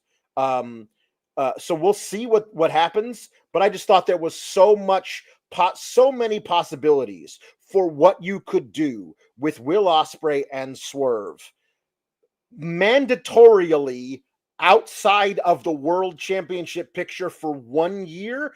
There are so many cool options you could go with that I was excited to see which one they pick. Sure. And my thought is, with Hangman as champion, they're probably not going to be in the world picture anyway. So I guess I get that even without the stipulation. By the way, the match, friggin' phenomenal. Brilliant stuff. Unreal. Across the board for all 20 plus minutes of it. Great stuff. Really, really tough day for the Will Ospreay doesn't tell stories crowd. Like, truly, him and Swerve, such a vivid story. Like the amount of times that they were taking bullets for each other, I really, really loved. Especially when Swerve was the one kind of taking bullets for Will, because Will did a great job. Ironically, I felt like a great job at selling the I don't know where I am right now thing is a very real thing. Yeah. like when you get the crap beat out of you, the way that wrestlers get the crap beat out of you, that disoriented thing is real. And what I love with Swerve is he's never panicked. So he understands like how dire the situation is, but when he's taking bullets for Will, he's like, oh crap, this is what I have to do to win this match. It's not like, no, about it. This whole match was brilliant. It was everything I wanted it to be and more. And it was a little bit, it picked up into the match that I think I assumed we were going to get, but there was stuff that was a lot different about this than I thought. I understand what you're saying about the Bucks having a forced gimmick change, maybe not being as satiating of a thing, but I do think the idea that we've dismantled now by the end of the pay-per-view, all of the authority that has been built into this program is something that's interesting. And I'm also very intrigued by the fact that Swerve and Will Ospreay were able to work together, were able to get a win, because we're going to talk about this later, but our tag champs retained, and the idea that the Hurt Syndicate and Swerve have a history, and now Swerve's got this partner who he kind of jives with, it turns out. I mean, does he? Well, yeah, I guess they did a kayfabe major injury angle on him. So does he? I don't know. That's the thing. I was really excited watching this. Like, I mean, listen, when they lose this match, it's cool because they can't be a world champion material, but they can be like, we almost beat the Bucks. If they didn't cheat, we would have beaten them. We almost beat the best tag team in the world. Maybe we run this back and see if we can be a tag team. And then you got it. And like, if after this they go, hey, we beat the best tag team in the world, maybe we run this back and we become a tag team. We become tag champs. That's great, except for they did this weird injury angle thing with Will Ospreay. Now, they already did an injury angle thing where he got kicked in the eyeball with spiky shoes. And then he was back the next week wrestling. So who knows? He's just made out of adamantium. He's like, bruv, I'm fine. And then he could wrestle again. So who knows? We'll have to see. We will have to see. It's so hard to know, like, if that's supposed to be I'm written off or if that's just main event. Yeah. Like stuff playing out. But this match was breathtakingly fun. Like this was so great. And this is when I think of the AEW tag division, the type of shit I want to see. Like this Right. was so excellent. I really liked the use of FTR in the Bucks and that they've stopped leaning on them for the championship crutch. I wish they would do a better job with what they're putting forward without them. But I think if you're trying to rebuild a tag division, taking your two perennial 1 and 2 best tag teams in the world, probably on American soil at least, and having them do title adjacent programs, like that's a healthy way to make other teams start to feel important. So I hope maybe we continue down that path. And I also am intrigued to see, like, will the Death Riders and the Young Bucks have issues coming out of this, because they were both authority figures and they've now both fallen apart. Like, do they not trust each other? Like, if you're going to give me Claudio and a tag partner versus the Young Bucks, I'm immediately interested in that program. So I have a little bit more optimism around what like that umbrella aspect is to it, but I understand what you're saying. Right. If I was booking it, I do what the opposite of this, but I really appreciate the fact that both sides of this are something that I personally am intrigued by. Like I'm willing to see where that goes. So match was awesome. I don't have a ton to say other than go watch it, but like the story was really vivid and I loved it. All the tandem maneuvers were fantastic. It was one of the best ever. Oh my God, I actually hit my partner with my big move. Like they really nailed the timing on that, and they really nailed I'm so sorry. And then just in case you thought, oh, now they can't coexist. The next thing Swerve did after taking an accidental hidden blade to the face was crawl in front of Will Ospreay's unconscious body so he could get super kicked a bunch of times. Like they're a really good tag team together, and their finisher, which is a tandem hidden blade and house call, looks like it would kill somebody. So that's a great tandem maneuver to win it. The match, that's great. Now we got to figure out what they do with them and what comes out of this. The thing I've been seeing is like, well, now the Young Bucks aren't EVPs anymore. They can't throw their weight around and ban people from the building and suspend people and make sure certain people get title matches, other people's don't. And I was like, when did they do that? Like 6 months to a year ago? Because they haven't been doing that recently. Like I mean, a while ago. Like they were doing that with Top Flight. Exactly. If they had been doing that leading up to this, like they were like, we want Christian to get a title shot at Swerve. But that was back when Swerve was the champion, which is over a year ago. You know what I mean? Like, I think they were doing it more recently, like they stopped Swerve from beating Moxley when they returned, right? Like I think it's. But that's just being wrestlers. They didn't like. Correct. That's my note about that. Here's what the Young Bucks could have done if they wanted to be the EVPs, whatever. If they had won, I guess they'd have to do that if they won. They would be able to, or they could have done it before this match. Hey. I just wanted to make sure.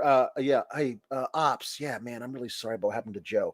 Hobbs, Yuta, I just want to make sure, just in case you guys are thinking about coming down to the ring during the main event and getting revenge on Claudio for what he did to Samoa Joe, you're both banned from the building. Security, could you escort these guys out?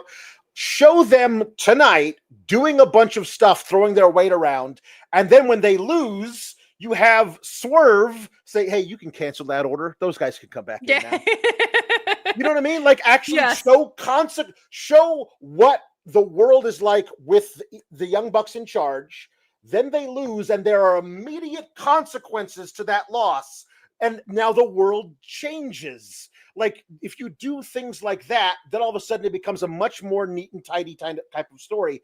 And also, if you're planning on doing a run with Swerve and Will Ospreay, maybe don't have one half of them get carted out on a back brace on a stretcher.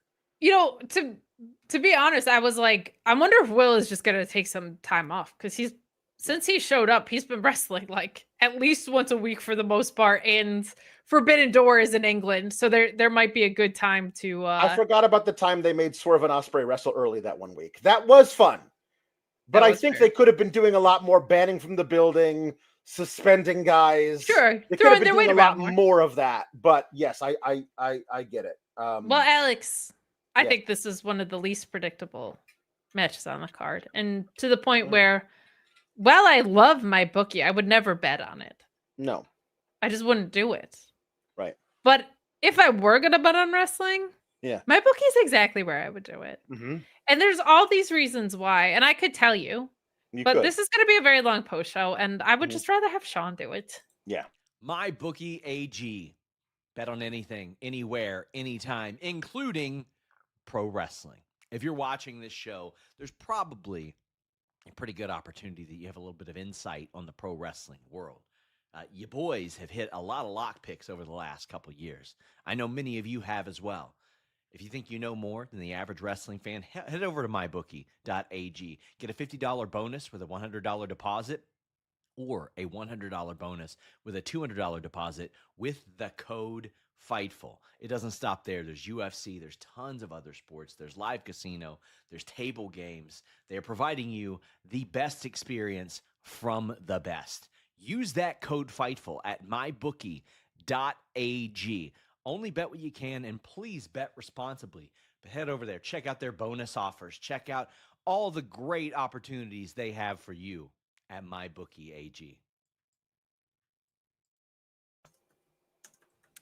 MyBookie AG. And with all the money that you're winning over there, we'd encourage you to go to FightfulSelect.com. Now, I mentioned earlier in the show, I got a message from Sean that was like, talk about the Scoops thread. Mm-hmm. Would I tell you that on the Scoops thread, it just says there are ... ninjas backstage. Mm-hmm. We didn't see ninjas tonight. No. So I don't know what the ninjas were doing. Maybe it was a part of the Assassin's Creed situation. But we also heard that Wardlow was in town for AEW, and he was not at the venue at call time, but would be backstage. Mm-hmm. I have now decided that in my head, Wardlow was a ninja who didn't appear. Ninja Wardlow. Go with me on this ride of what's in my brain. Okay. There were also people who were not expected to be in the casino gauntlets, including Nyla Rose and Deonna Purrazzo. Clarification that the MMA foodie Keith Lee was in town, but not the AEW wrestler Keith Lee. There was a choir on hand as a part of a special entrance. There was a lot on the Scoops thread, including Cole not being cleared. Tony Khan did say in the presser that he fully supports Adam Cole taking time off and did not elaborate about the nature of what's going on. He just said that there are health issues. So that was clarified. And also, and we'll talk about this later, the unified title is going to be defended under continental title rules moving forward, they said. So that's cool. That gives it a different little bit of a flavor with things. Sting and Bryan Danielson were backstage. Obviously, we know one half of that comes into play later. But to me, I feel like the big news, and this is not what we reported, but this is what my head has decided, is that Wardlow's re-entry into the program is that he's a ninja. Right. It's the only logical thing that I can draw. Yeah, he's only slightly less of a ninja than Omos was that one time. I forgot about Omos being part of that. Oh no. So okay, so let me see here. Yeah, Brian Alvarez used, by the way, this is awful. Used the verb destroyed when talking about Seth Rollins' knee. So this sounds like it's a longer term thing. Yikes. And that was not good. Man, just your heart breaks for any injury, but No, tonight, man, between Cole and Rollins, a rough one for sure. That's bad. That's too bad for him. Yeah. So earlier tonight, obviously we mentioned that MJF won the men's casino gauntlet. Mark Briscoe hit the J Driller on Roddy Strong, and then MJF slid into the ring, threw Mark Briscoe out of the ring, and pinned Roddy Strong. So to further that little story, and now MJF gets a future title shot. Now they last year they used that as like a Money in the Bank cash in. They did. And I believe Sean has reported that they did not like booking that, having to book it that way. So they might be going I had back heard to similar that they so did not like it. So now I hope it's I am calling my shot for this later date. Sure. Because so we'll see with that. Now the women's casino gauntlet match, I do not think it would be out of line for me to say was much better than the men's casino gauntlet match, because these women kicked all kinds of ass. It was great. I would say it was also just a deeper showcase and had more fun, like surprises in it a little bit. Yes. Like it was. I'm watching debuts. This like, how the hell don't we have women's tag titles? Because this was amazing. Well, we'll start out with that. So, Stat and Megan Bain started. Megan Bain came out with Penelope Ford, and I was like, "Oh, I guess she's not in this. Interesting. Okay, sure. I mean, the Gates of Agony came out to help Ricochet, but it was like they didn't like come out with him. Like when he needed them, they jumped over the barricade and beat up some people. It's a little different."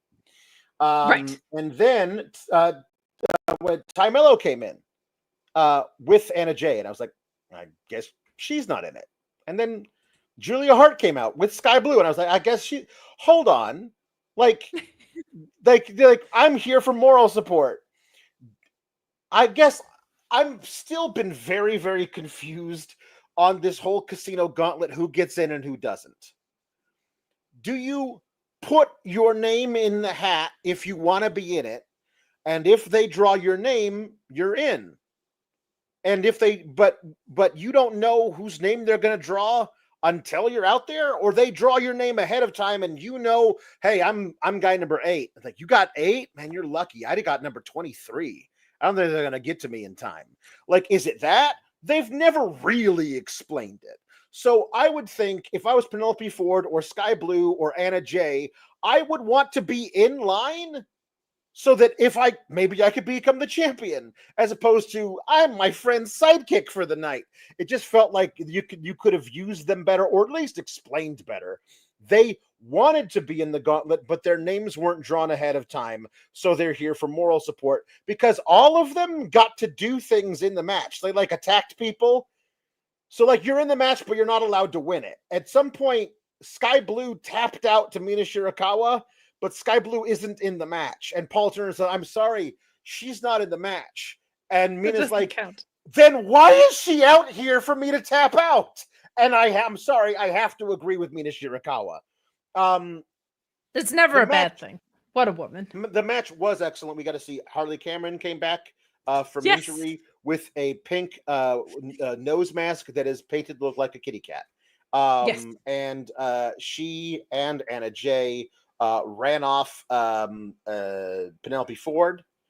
Sky Blue was out there the entire time with Julia Hart, just doing moves, tandem maneuvers. But all the women who were down there at ringside were doing great stuff. This is the first time we've gotten to see Alex Windsor in the ring. She had been doing little video packages on Collision, looked really good. She looked good. She was the last one to actually enter. She was number 12. Before her, we got the debut in AEW of Shuri. And if you don't know her, you will know her. She is phenomenal, and it's awesome that AEW is using her. It's great. This was a lot of fun. Everybody got to do really fun stuff in here. The Mellow, not Mellow, Willow. The Willow and Chris stuff still going head to head was interesting. If you had asked me going in tonight, what percentage do you believe that Willow and Chris Statlander will be involved in the giant cluster F that will be the main event? I would have told you 110%. Neither of them showed up. So I guess I was very disappointed that storyline that looked so perfectly set up did not happen in the main event. But they got to fight each other a little bit in this particular part. Willow hit a pounce on somebody that rocked the building. The pop was so high. Everybody did some great stuff. When Athena ran in kind of late, I think she was like 9th. She did some great stuff as well. She's amazing. She did take a Death Valley driver on the apron from Willow, where her foot got caught in the ropes coming over, so she didn't fully rotate, and she took a Death Valley driver on the apron on the very top of her noggin. So I thought that was going to be a shoot Death Valley driver. And no, she came back in and she won with the O-face on Mina Shirakawa. So Athena wins your Casino Gauntlet match. She will be next in line for Toni Storm, who ends up, spoiler alert, winning the thing versus Mercedes. This was all women showed out. Athena winning is very interesting, especially at the time, because she's got unfinished business with Mercedes, and also that's a brand new thing for Toni Storm to play with. That's a whole new playmate for Toni Storm, which would also be awesome. So it's a fantastic choice for her to win, because honestly, it means that the winner of Toni and Mercedes remains very much up in the air. So that's a great choice. She did retain the ROH title last night, but apparently she was talking in the scrum about how she's fully called up to AEW television now. So, most ROH champions are just on AEW. I mean, but she's the only one who's not allowed to be until now. So that's good. So some ROH background to this. Fun that Athena pinned Mina for the end of this, because Mina won the TV title, the interim TV title yesterday, and Billy Starks was the original one to hold that title. So there's some fun things happening there. Athena's very close to 1,000 days, and I think they said, we could have her break 1,000 days and have her retain in Texas, so we'll have her lose later. I think she should beat Toni Storm. That's my feelings on it. I feel like her winning. I don't think Toni Storm needs this title much longer. She's unbelievable, but there's something really, really interesting to me after tonight of Athena being the one to take the title that Mercedes couldn't get. After all of this going around, the one title Mercedes couldn't win, Athena did get the job done. And then assuming that Mercedes is going to go on this downfall, her coming back to win that as a face against Athena would be unreal, I think. Unreal television. So I really, really thought that was an inspired choice. I liked how many things connected to other things on the show today. And I liked that the stakes obviously in the tag match had effects moving forward. I felt like the Death Riders losing the trios match gave me good feelings about the main event. MJF winning the men's gauntlet gave me good feelings about the main event. Like a lot of interconnected things. And to your point, Athena winning here didn't tip the hand of what was to come later with the women's match at all, because I could see either of those things happening. I had a lot of fun with this women's casino gauntlet. Very happy for Alex Windsor. She's incredible on her own. People will give her the she's Will Ospreay's girlfriend treatment. He is Alex Windsor's boyfriend. Let me tell you, that woman will come here to kick your ass. Suri Kondo is someone Sean has been talking about nonstop. Like when her vignette showed up on ROH yesterday, I was like, I'm happy for Sean.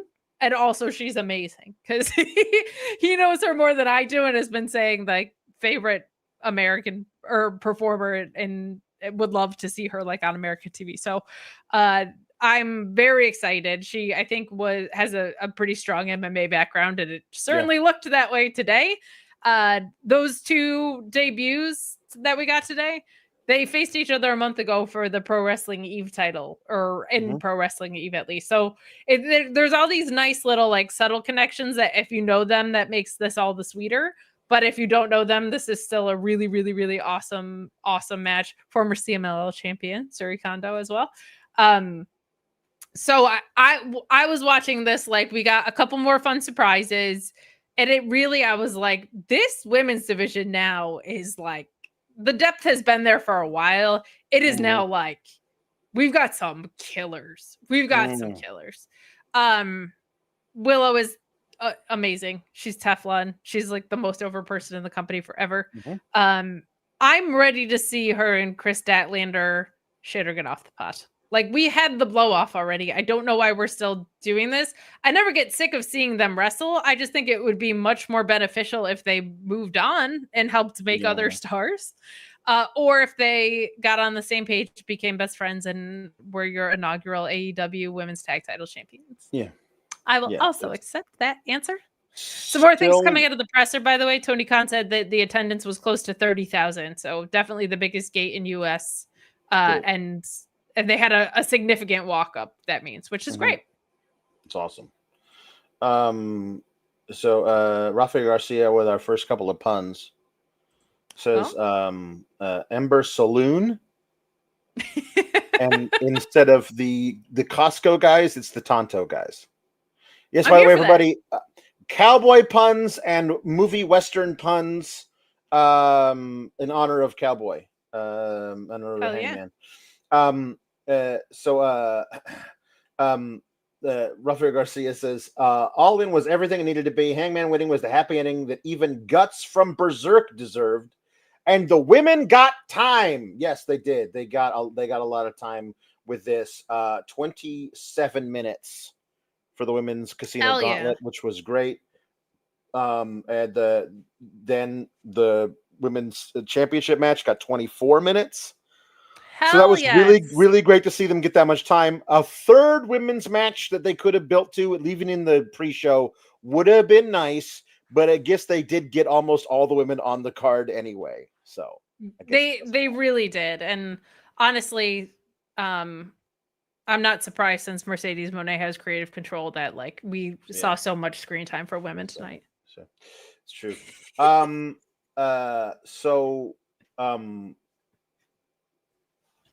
The tag match was next. Again, another match I thought was going to go between two of the big things at the end, because they usually don't end with big giant match. They spread them out usually.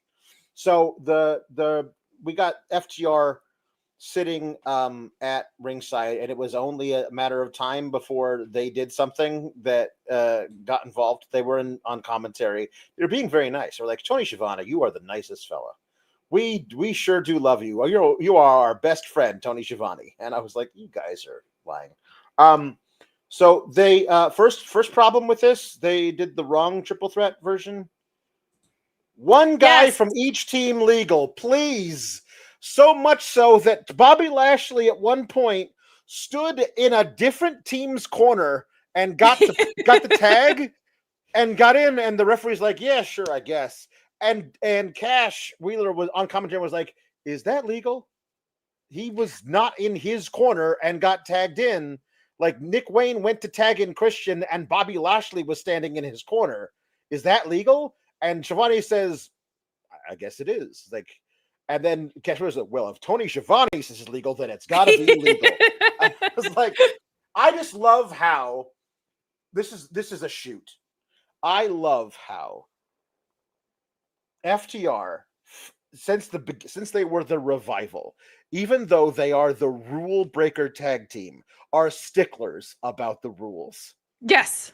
1,000,000%. Like, they're very no. We can't do that. Like, they were actually would be doing stuff where they would be running matches, and they would be like, no, but I can't break up that pinfall because I already got mine.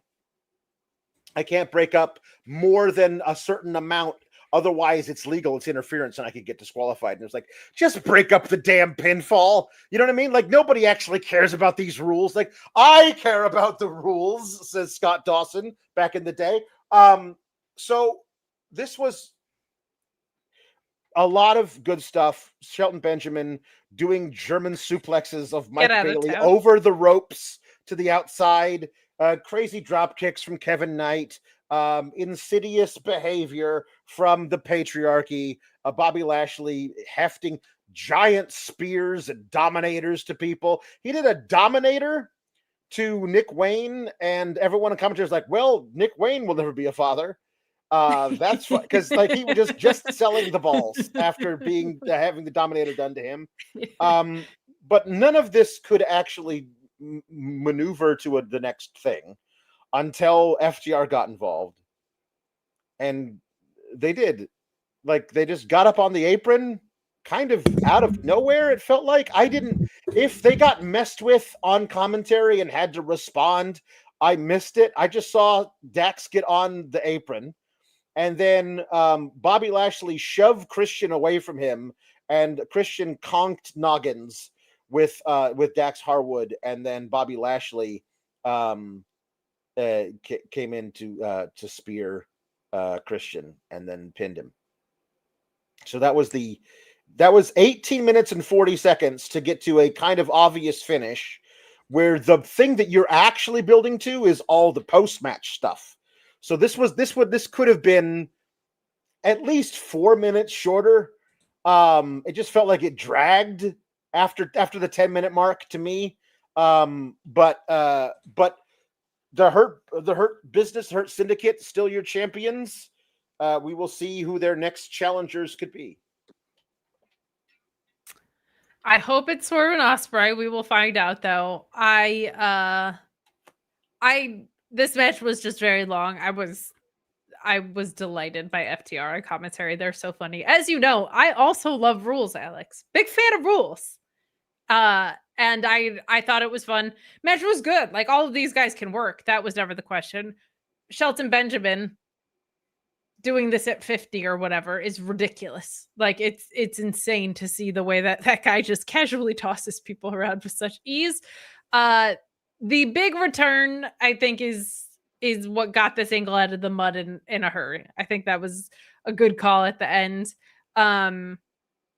This was too long for how predictable it was, and I just hope we are getting some multi-man focus coming out of the show. That's all I'll say, because the Hurt Syndicate are obviously incredible. I'm watching JetSpeed; they're amazing. I'm watching the Patriarchy, and but still, it doesn't feel like something's there. They've been building to it. It just didn't have the sense that it needed to have an emotional payoff in the same way that a lot of things did. Adored FTR on commentary, though. Really, really made this for me. And I'm glad that we finally got the post-match angle that we did, because it to me felt very, very overdue. So I will say this. Me Norma says, I Norded my meaty ass to Singapore and got All In for $20. When the wrestling is good and minimal ads, 6 hours flies by. The good, the bad, and the forky. I would say everybody got their money's worth tonight, even with this tag match feeling a little bit medium. But before we talk about the rest of what's been going on here, we're going to have Sean tell you more about NordVPN as well. Buying pay-per-views on NordVPN.com/Fightful is going to enhance your pay-per-view buying process. Now, one subscription to NordVPN has so many different benefits, but if you're a big pay-per-view buyer like myself, UFC, boxing, pro wrestling, all that good stuff, any combination of the three, if they're doing a fight circus or something like that, this subscription will pay for itself after 1 or 2 pay-per-view buys. Change your virtual location, pay for it at the prices that other people are paying for it in the UK, in Australia, etc., and you can get different interfaces. Maybe you don't like Peacock and you want to check out the WWE Network the way that it used to be, the way that it was designed to be, the easy navigation, so on and so forth. Maybe you want to watch AEW without commercials. Maybe there's some other overseas services that you can't subscribe to and you want access to them. NordVPN.com/Fightful gives you that with a great deal and a 30-day money-back guarantee. Even better, 24/7 tech support, so if you have trouble navigating any of it, they can help you out. Fastest VPN on the planet, NordVPN.com/Fightful. To be honest, that wasn't my greatest segue, but one, I really needed a glass of water, and two, Mercedes Moné was in charge of it, so you guys can blame her like you do everything else in your lives. So, Dax and Cash got upset because they conked noggins. They did conk with noggins. Christian, and then they got in to talk trash to the Patriarchy, and then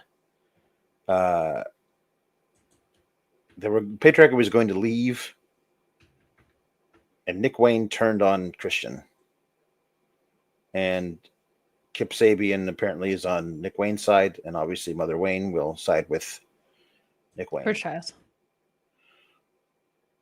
This is not the way I wanted this to go. Okay. Christian's been an asshole from the start. He's been controlling and manipulative, and that guy gets his comeuppance from a babyface, not from a heel turning heel on him, because that makes him the victim. It is the exact reason why I loathed the Judgment Day heel turn on Edge, where Edge was the manipulator. He was the guy who was in charge of everything. He was a bad guy, but because some other bad guys turned on him, he became a good guy. That was literally the only reason. He had been out there for months cutting promos on people in the audience saying, "You are fat and you smell because your town smells." Like that was like he was literally saying, "Oh, everybody, it's voting day tomorrow. If you can squeeze your fat asses into your car to drive down to your polling place," was literally a promo he cut in some place. And he was now a babyface because all of his faction mates turned on him. I hope they're not trying to make it that facile with Christian, because that stinks. It always stinks when a heel turns babyface simply because all the other heels don't like him. You've got to actually show the growth of them realizing they were wrong and then apologizing for it to become babyface. Now, the other way around, which is the way I thought and hoped it was going to go, was that Christian gets more and more controlling, more and more demanding, more physical. He slaps Nick Wayne in the face a few times. He even raises a hand to Mama Wayne, and Nick Wayne does not play that shit. And you could get a resurgent babyface Nick Wayne standing up to his father figure, Christian Cage, saving the honor of his mother. I thought that was a really great way, because Christian's the bad guy. Nick Wayne's just the kid who ended up taking advice from the wrong guy. You were a much easier way to find a way to make that guy the babyface than Christian. So when Nick Wayne turns on Christian because Christian conked noggins with Dax and got pinned by Bobby Lashley, I'm like, okay, let's see where this goes. All the bad guys now don't like Christian. Please don't make that mean that Christian is now a good guy. So they're going to do the concerto to Christian, while FTR's like, hey, this is fine by us. We're not involved in this by any means, but we will happily sit back and watch because we think it's funny. And Adam Copeland shows up. Now, ostensibly to get revenge on FTR for what they did to him, but also he winds up saving Christian, a man whom he hated the last time he interacted with. And so he ends up saving Christian by taking out Nick Wayne and Kip Sabian while FTR scurries away. And then he pulls Christian to his feet, hands Christian the spiky wood thing. I guess his name is Spike. His name is Spike. And then in a callback to the "go fuck yourself" line from a year and a half ago, he says to Christian, "Go find yourself." So this is, to me, a classic case of we are working backwards from we got to get Christian and Copeland on the same page so they can face FTR at All Out. We got to start that build pronto. So let's get Christian out of the Patriarchy and find a way to somehow redeem him, at least get him to be friends with Copeland. This could be a very good example of one guy's the baby face and he has a friend who's a heel. But we like that guy because he's friends with the dude that we like more. We love Copeland and we don't like Christian, but if he's okay with Copeland, then he's okay with us. And you can build that thing of like Christian keeps doing stuff underhanded that Copeland doesn't like. They find an accord, and by the end of them beating FTR, we're all very happy about it. I just don't like ever the heel becoming a babyface because other heels beat him up. I've always hated that. Every time it gets done, I always think it's just too easy. You got to find a way to actually redeem the heel if he's going to become a babyface again. I love this. You think you know him. It should be like, Christian should be like, I don't think I know me. And I have to go reflect. This is a tough one because I like the ends. I don't like the means. Like, I like that idea as a tag team. I like Nick Wayne working heel more than I like Nick Wayne working face, because I think that's been the benefit of the Patriarchy, is I think he's really blossomed as a heel in that way.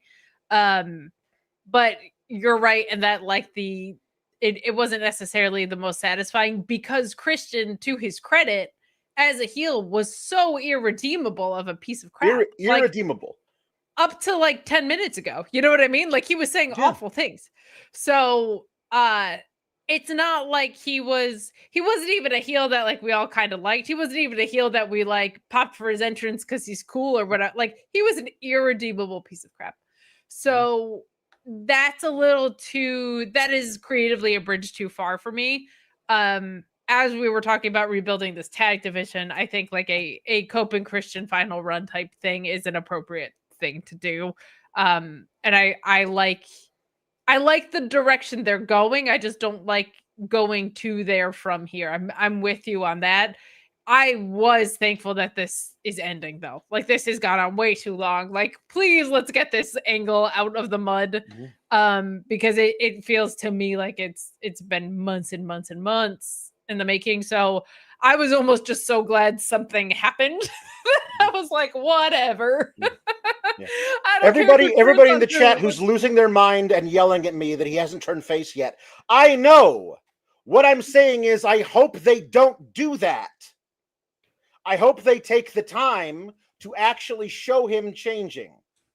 Because I have been poisoned by years of watching bad booking. And AEW has yet to try and pull this crap. But it's been pulled by every wrestling promotion that's ever existed. And I hope AEW doesn't try it. That's what I'm saying. And like, rarely does somebody turn heel against someone that's not going to be a face, right? Like, Nick Wayne definitely is a heel right now. Nick Wayne is the bigger heel because he turned on Christian. Right. Let's just not make it like Christian's like, oh, well, now I am a good guy. I get what you're saying. Yeah. Like, they need to do the creative work to justify it. I do think the go find yourself line is the first step in that direction. So I'm good with that. Right. I'm good with that part. But they have to go now do that. They do have to go do that.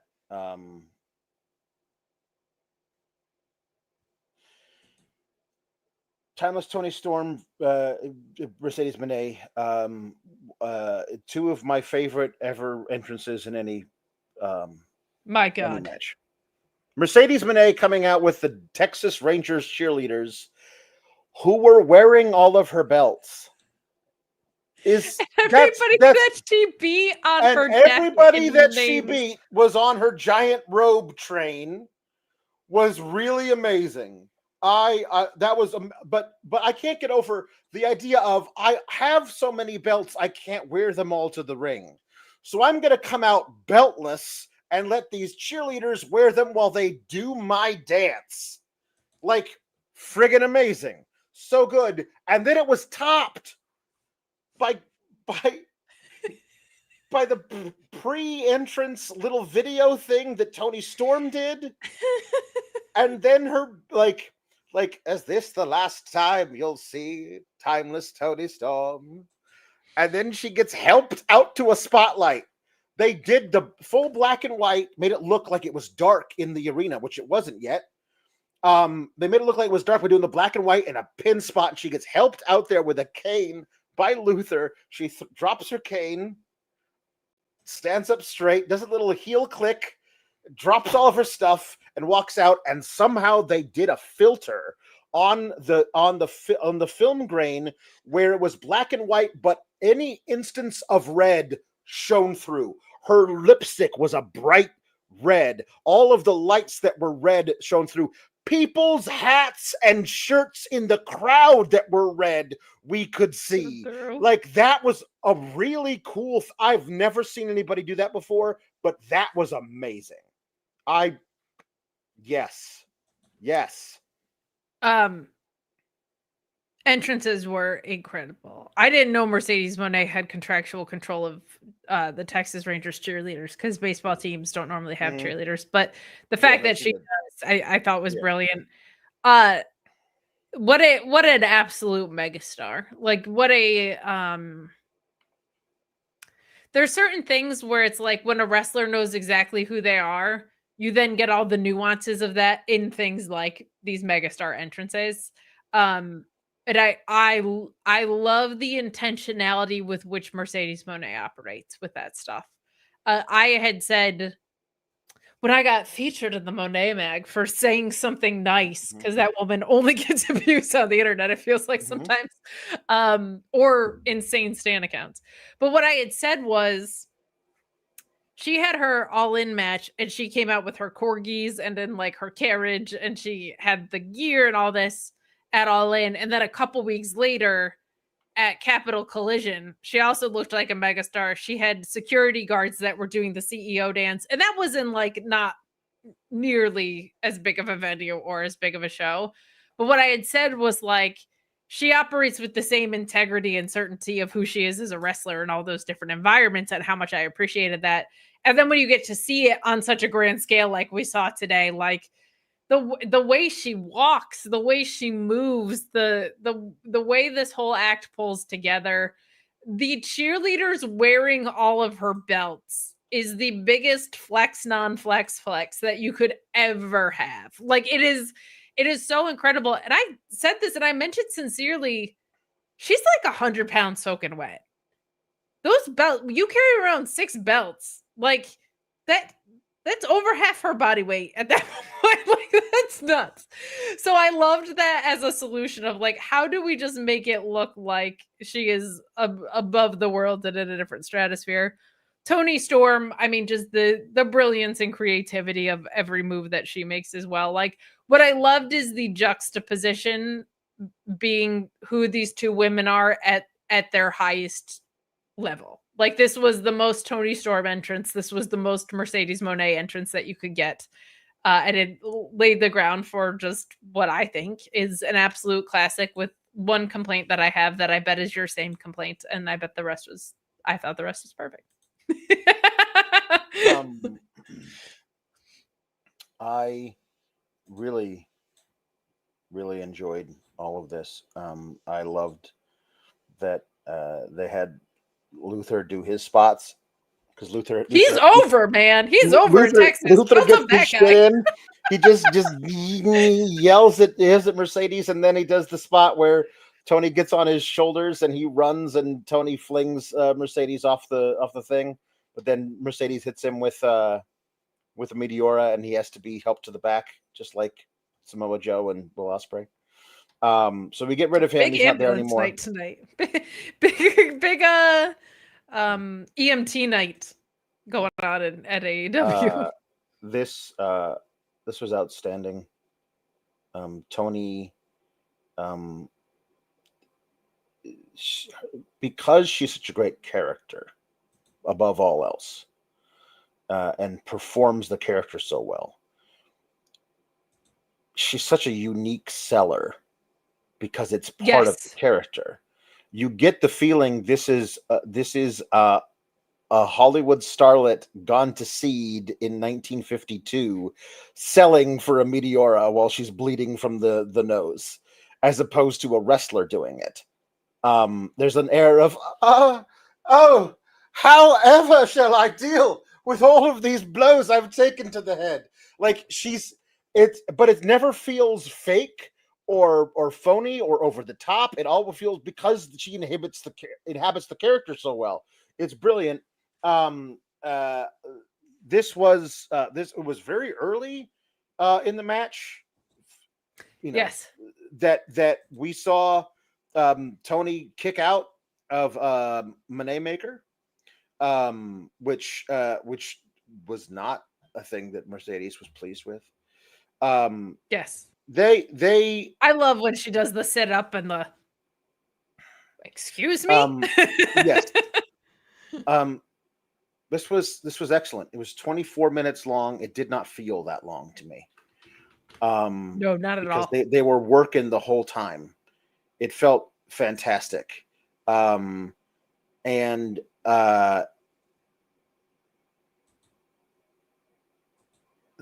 had me until the end. Like at any point, like when Mercedes kicked out of it was like the Three Amigos with Storm Zeros.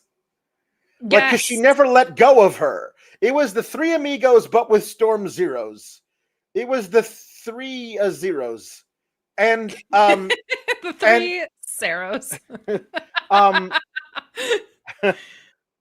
And she kicked out. I was like, Mercedes is winning this. Like, if you were going to have Toni win, because also they had built to a crescendo, which was Storm Zero, Storm Zero, Storm Zero. The crowd was in it. This is it. Like, they built to that big crescendo, and then Mercedes kicked out. I was like, well, holy shit. Like, this is the next chapter of the thing now. We built to that. Now you got to rebuild to something else. And I was like, that's got to be the biggest weapon in her arsenal is 3 Storm Zeros in a row. So I was like, Mercedes is winning. And I kept waiting for like where we're going to get to that. And then the thing happens on the top rope. And I was like, we're not doing this, right? We're not. Oh, we just did it. And like, it went from went from me going, they're not going to do that. They're not going to do that, right? Holy crap, they're doing it. Toni won. Like, I didn't even have a chance to like watch because it was that fast. It all. I was sure it wasn't going to happen. I was questioning whether it was going to happen. It happened, and then it was over. The match was over. Like that, the Storm Zero off the middle rope or whatever it was, that wins. That's the thing you don't kick out. The avalanche. Yeah. The avalanche one. That was fantastic. But because I was so sure while they were setting it up, it wasn't going to happen. I was like, is Mercedes going to reverse this into like a crazy twisting crucifix bomb the way that she won versus Zeuxis? You know what I mean? Is that, and then if she does that, will Toni reverse that and win it? You know what I mean? I didn't think after 3 Storm Zeros didn't get a pinfall. I was like, is it going to be like who's the better wrestler and can just figure out a way to get the best pitting predicament? Like they were fake telling me different stories through this match that I loved. Yes. Everything was a decoy of something else. I was like, okay, so they're building to this. No, actually, they were faking that they were building to that so they could build to this. Like, I was watching them do that for 24 minutes. They're consummate professional wrestling storytellers in the ring. We are very lucky that we got to see this match between Toni and Mercedes. And I think that we'll have to see. Toni losing to Athena seems like the right thing to do, but I don't know. I honestly don't know if that's the plan. Like, I could have I was positive Megan Bayne was going to beat Toni Storm. Positive. and she didn't. And Megan Bain might be in a tag team now, I guess. So like we'll see. And if you had asked me going into this, I probably would have picked Mercedes over Toni, and then Toni won that. So at this point, Toni Storm, the greatest wrestling character I've ever seen, she could be champ until she doesn't want to be champ anymore. Honestly, it was great. I think so. This match was brilliant. There was some stuff in here. I mean, she bit her in the vulva. We could talk about that, but she did. She said in the scrum, Alex, thank you for keeping all 4 of your lips clean. My God. My God. I genuinely really liked that she kissed her on the face. Yes. Right before it was a kiss of death. That was a cute thing. Whoever agented this, I think, did a brilliant job, because I felt like this was one of the more unpredictable matches going into it. And then I felt like within the match, it was very unpredictable. Like you said, there were like all these kind of moments. 3 Storm Zeros and kicking out was tough for me. 2, yes. 3 maybe spread out. I don't know still how I feel about that aspect of it, but I'm not the one with creative control. So who am I to say? True. But that's the only thing. And I don't even know if I don't like it. I just don't know if I like it yet. Mostly because of the way they were delivered. It wasn't like she did 2 and then couldn't put her away and went up for a 3rd one. Like you said, they were basically 3 amigos. And now that you put it that way, I'm like, oh, I kind of like it more, actually, because I didn't think of it in that term.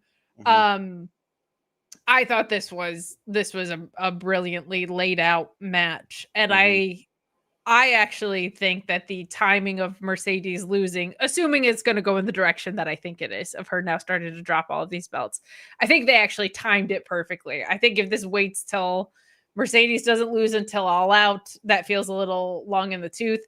I think you could do her losing at Forbidden Door, and that could be something that's very interesting.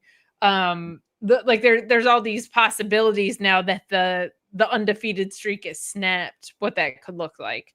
And I think they actually killed it timing wise. I don't think it went too long. I don't think it went too short. Like this is Goldilocks to me. She lost it to the world champion, who's a 4-time champion. As far as Toni dropping, it's tough because she could drop tomorrow. It would be fine. She could drop in 4 months and it might be fine because she's such a different attraction in pro wrestling. I don't know what there's not a wrong answer, but I feel like it's very productive to put it on Athena. I'll put it that way. Yeah. They never do stuff like that. They never do stuff like that in the women's Toni's division. so great as a character. And one of the things that I honestly feel like we got cheated out of was Toni unhinged after losing to Mariah at All In last year. Yes. Because she went away on that, like they took her off TV, and then she came back and she was pretending to be her rookie self or whatever. But when she lost at All In last year, and she was like up the ramp, I was like, give me 5 weeks of that, just her fully just putting crazy makeup on and like, I'm still pretty even if I'm not the champ. Like, she could do amazing stuff. So if she loses to Athena, maybe that's when we get that. But there was clarity in the media scrum, by the way, that how it functions, whether it's a cash in or a call your shot or whatever, is going to be clarified on television.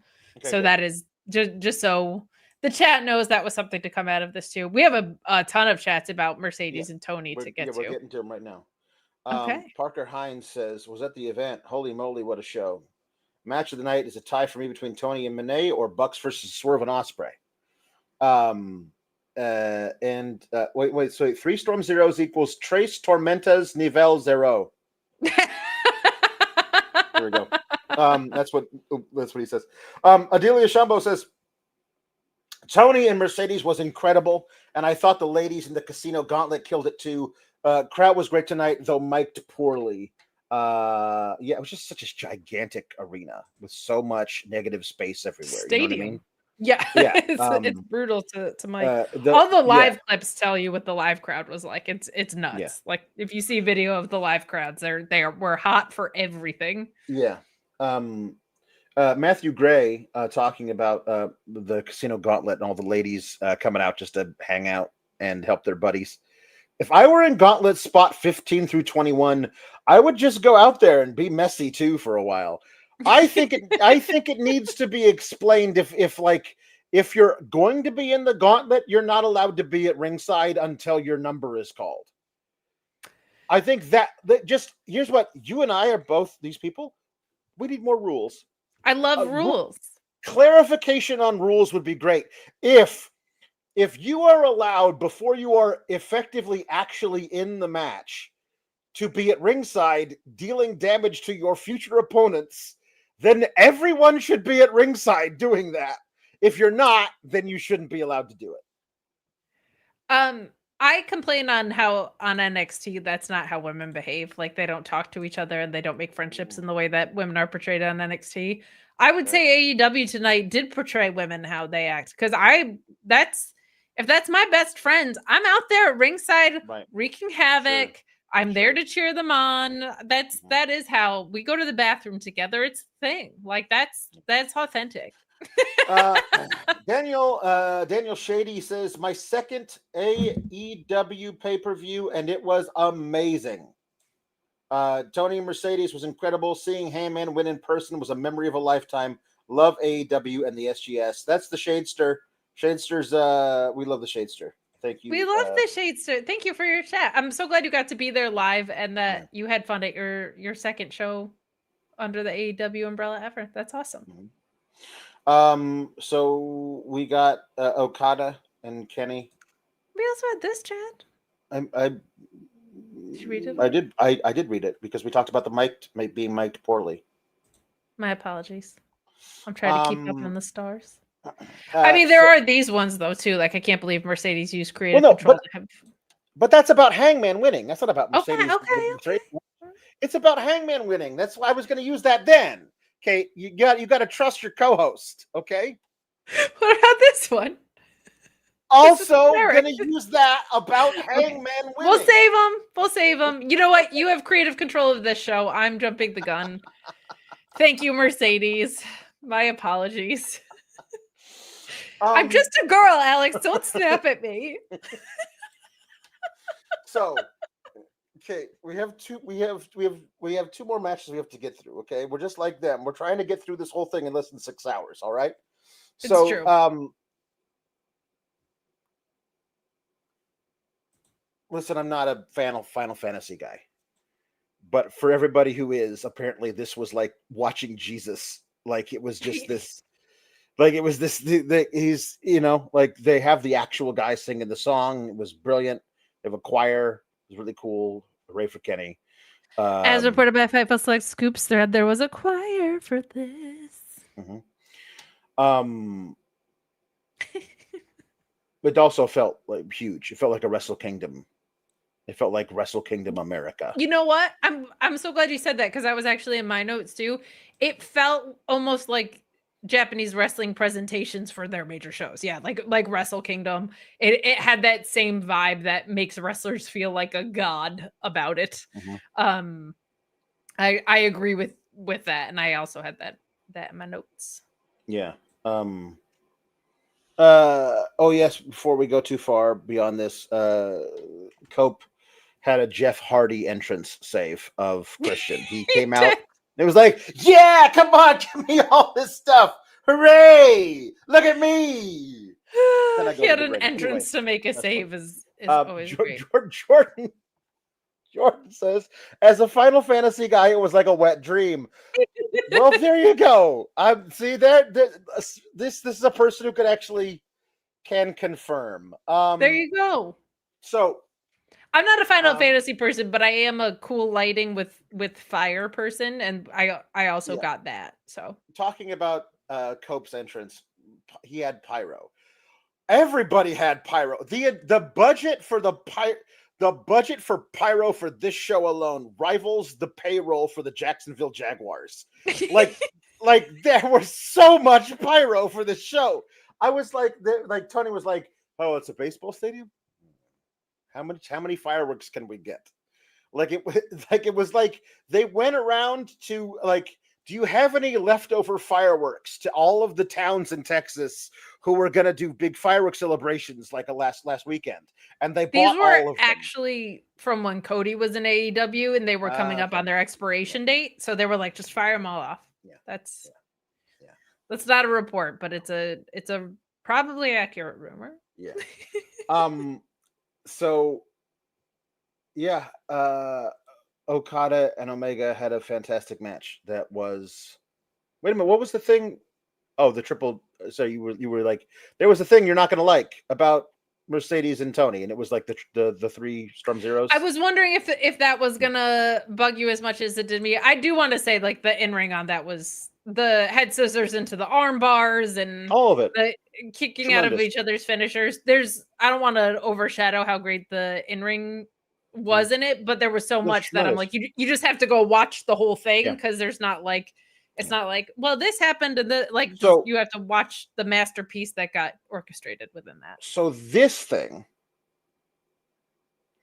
the thing that bothered me about this thing was, and Tony Khan clarified this after the match, all unified title matches after tonight are going to be no interference. You couldn't have just started that tonight? Because there was a lot of interference in this match, and I kind of just wanted to see Okada versus Omega. Not Omega versus Okada and some other guys too. You know what I mean? Like Don Callis, I honestly think is very good at his job. It's and he does a fantastic job as the heel manager stuff, all that stuff. I think he's very good on commentary. It's where he just like drops his headset and punches a guy a bunch of times and then points to that guy like, "Hey ref, that guy over here, the dude I just punched without you looking at him. Look at him. He's gonna hit me." Like he wants Omega to hit him back, and so like the ref will punish him for hitting Don Callis. I kind of just wanted this to be like, you can have heel Okada.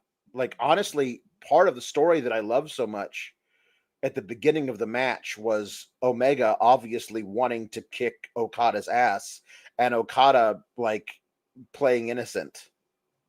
Like, I don't understand what he's so bent out of shape for. You know what I mean? Like he's doing the thing that you push a guy into the ropes and the ref says, hey, back off. You know what I mean? And then you do and then you back off or whatever. But when Okada did it to Omega, he was like, "Hey, what is your deal, man? It's fine." And like ignoring that he tried to murder him with his own diverticulitis.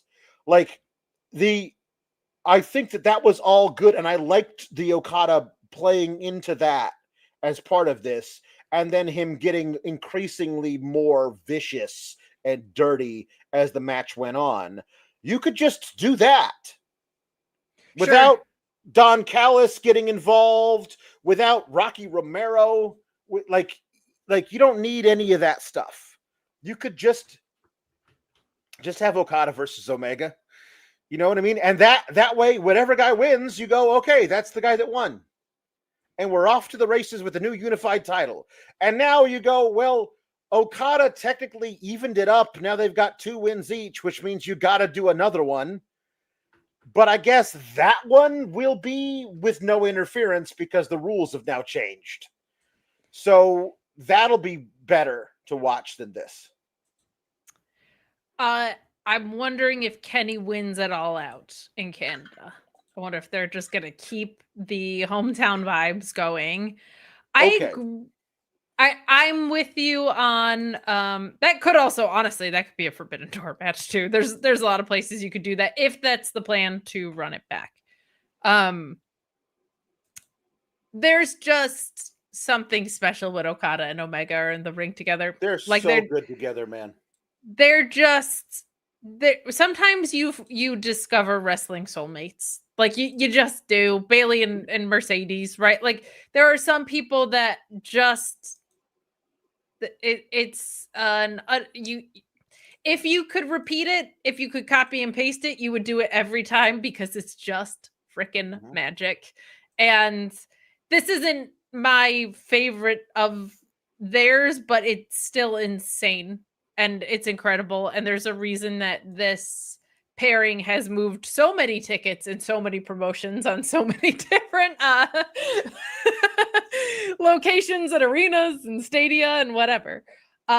I'm with you in that the interference stuff just like wasn't for me, because to me that taints it almost in a way.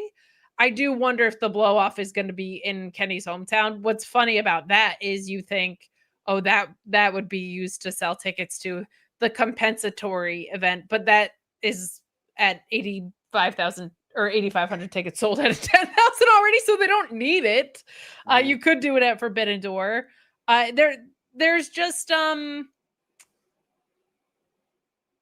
both of these guys can have the ability to make whoever's on the other side of the ring look incredible, and neither of them need that help. So when you're at such an advanced level as wrestlers and you combine that with how rich their history is and the fact that they're just two of the very best at this, and the things that they're the best at are kind of the same, if that makes sense. Like sometimes you get like Mercedes is the best in-ring performer and the best seller, and Toni Storm is the best character. We saw that the match before this, right? Okada and Kenny are like kind of the best in the world at the same thing. So seeing them both go out and do it is just like, it's a blessing as a wrestling fan to see that. Right. I'm not a big interference gal in historic matches either, but to pretend that this was anything other than incredible and breathtaking to see would be disingenuous from me. It's just not my favorite way. And I think it's designed to set up later my favorite way, which will be a Continental Rules match between these two at a rematch, because this interference now begs for it. So I can't argue that it was a good idea to get that way. It's just like the thing that we talked about earlier of your biggest show of the year is usually to like wind up a chapter and start a new one. This is a continuation of a storyline that has such a rich history that something just felt kind of off about that to me. But I mean, my God, like it was Kenny, it was Okada, it was incredible. I would wax on about it for another 4 hours, but we're also trying to get out in under 6 hours, like you said. But it had all of the, you want to talk aura? I mean, these guys like embody it for pro wrestling fans, I think. And the way this pay-per-view ended with these three matches is you couldn't catch your breath, truly. So go watch it if you're a wrestling fan, man. It was beyond. It was excellent. We got a ref bump, and Aubrey busting her ass down to the ring. My God, did she? What a woman, Aubrey! My God. That was I just wish there wasn't Don Callis stuff, because everything else that they did in the match with each other was brilliant, just all brilliant. And of course, that's just, I think it's to set up Kenny winning the rematch, so that the belt lineage has them as the first two champions. You know what I mean? Like the unified title, like, because the unified title, like, has permanent, I believe, is what I understand, permanent side plates. One of them is Okada doing the Rainmaker. One of them is Omega doing the One Winged Angel. Like, those are there. Those are always going to be there because these guys made this title into what it is.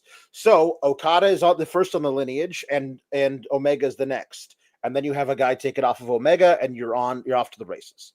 I think that is a perfectly fine way to do this. I just wish it wasn't because of Don Callis. And that angle on this stage is the thing that I think doesn't totally match up for me. Sometimes I feel like wrestling promotions pay for the crimes of other promotions, in that, like, I wouldn't mind this type of angle nearly as much if I didn't see it constantly on the WWE side. In the same way that on a WWE go home show, if they choose to do a bunch of melees, I'm like, that's just the way AEW does things, and I get exhausted by it. And because we watch and review so much wrestling, sometimes I'm like, I think there's a magnifying glass over how much I don't like angles like this because I see it so frequently in other places. But I will say, your grandest stage of them all, a historic match, that's not the way I would choose to go about it. Right. But I'm not gonna sit here and pretend that the match was anything less than breathtakingly awesome, because it was. It's just like interference determining the finish again. Yeah. Like that also happened with Will Ospreay and Kenny at Forbidden Door and Right. it wears thin after a bit. Yeah. By the way, also, I think Okada took offense to a lot of people saying that Kevin Knight has the best dropkick in wrestling now. It's because Okada had some snap on those dropkicks tonight. Like he was getting high and he was snapping those things off. Like, woo, man. But yeah, he won with a Rainmaker on another Rainmaker, I believe. Like the one that one of those that Kenny took was just like he was trying to do the inside out, and he did like the inside up, and he didn't land it on top of his head. He didn't fully do. Man, yeah, there were. The beauty of it is Kenny knows like what a New Japan match on a big stage looks like, and that's what they gave us tonight. Like that's Tokyo Dome main event right here was a lot of the feeling that I took away from it. And to me, that's the best thing ever. So, but it also doesn't align with Don Callis interfering and Rocky Romero. Like that feels very Americanized. So a couple of contradictions, but to your point about the Okada drop kicks, if it was a skills tricks contest type thing, you know what I mean, where it was like 8 different guys had to go and line up their drop kick, Okada was out there to be like, no thanks, kid, this is mine. All right, main event. Thank you, Mercedes. They did the only thing that they could because Mercedes made them do it. Yeah. Tom LaValle says Mercedes for Booker of the Year. She did it. C. Delgado says, I can't believe Mercedes used creative control to have Hangman win. They did the thing they needed to do with the entrance, which is for Hangman to come out to his babyface theme. Yeah. Gave me chills. I was Dwayne Johnson goosebumps with that stuff. That was really great. I really love that. And I will forever remember the first time he used the heel entrance theme as as that for me. When he came out for the first time with that dun, dun, dun, dun, with that foreboding, like it, I was like, this is the villain in the Western. This is his theme when he strides out in the middle of town and says, anybody want a duel or whatever. Like it was so perfect for him. I'm gonna be sad to see it go, but I know the next time he turns heel, they'll just bring it back and I'll have that feeling all over again. This obviously is the perfect one to bring it back now. And it was like I was expecting it, so I was like, yes, good. This is the way you should be doing it. And it was so great to hear it again, and the crowd went nuts for it. And he come out and he's dressed in white with the tan fringe jacket and everything. Looks so great. And yes, this match was a Texas Death Match. Texas Death. Early in the match, a bucket with pieces of bottles was brought out from under the ring. And I was like, well, we're starting hot. Like at that point, both guys are already bleeding. But when it really became a Texas Death Match was Bucket O' Glass dumped out in the ring and Mox crunching it all down. There was the fork was the first one. But the fork just I love when Renee will just fire off a tweet that's like WTF. Like she's the fork obviously was the first. Fork 2 minutes in felt like a record. That's true. It did. But I guess because I expect fork. If I hear, I think we all expect Fork at this point. if I hear John Moxley is at a Texas death match, I expect Fork. I did not necessarily expect Bucket O' Glass. Yeah. This was, it's the right choice. If you're familiar with Little Mermaid, it's a dingle hopper. I will say that much. So right. It was very early in the match. To your point about Hangman's entrance, it just like it made me feel like this is going to be everything I needed to be, and it actually it had more breathing room than I thought. I've loved that in this whole build they've been calling it Texas Death. I don't know why leaving the word match off of it has been so delicious to me. I said this, and Texas the Death.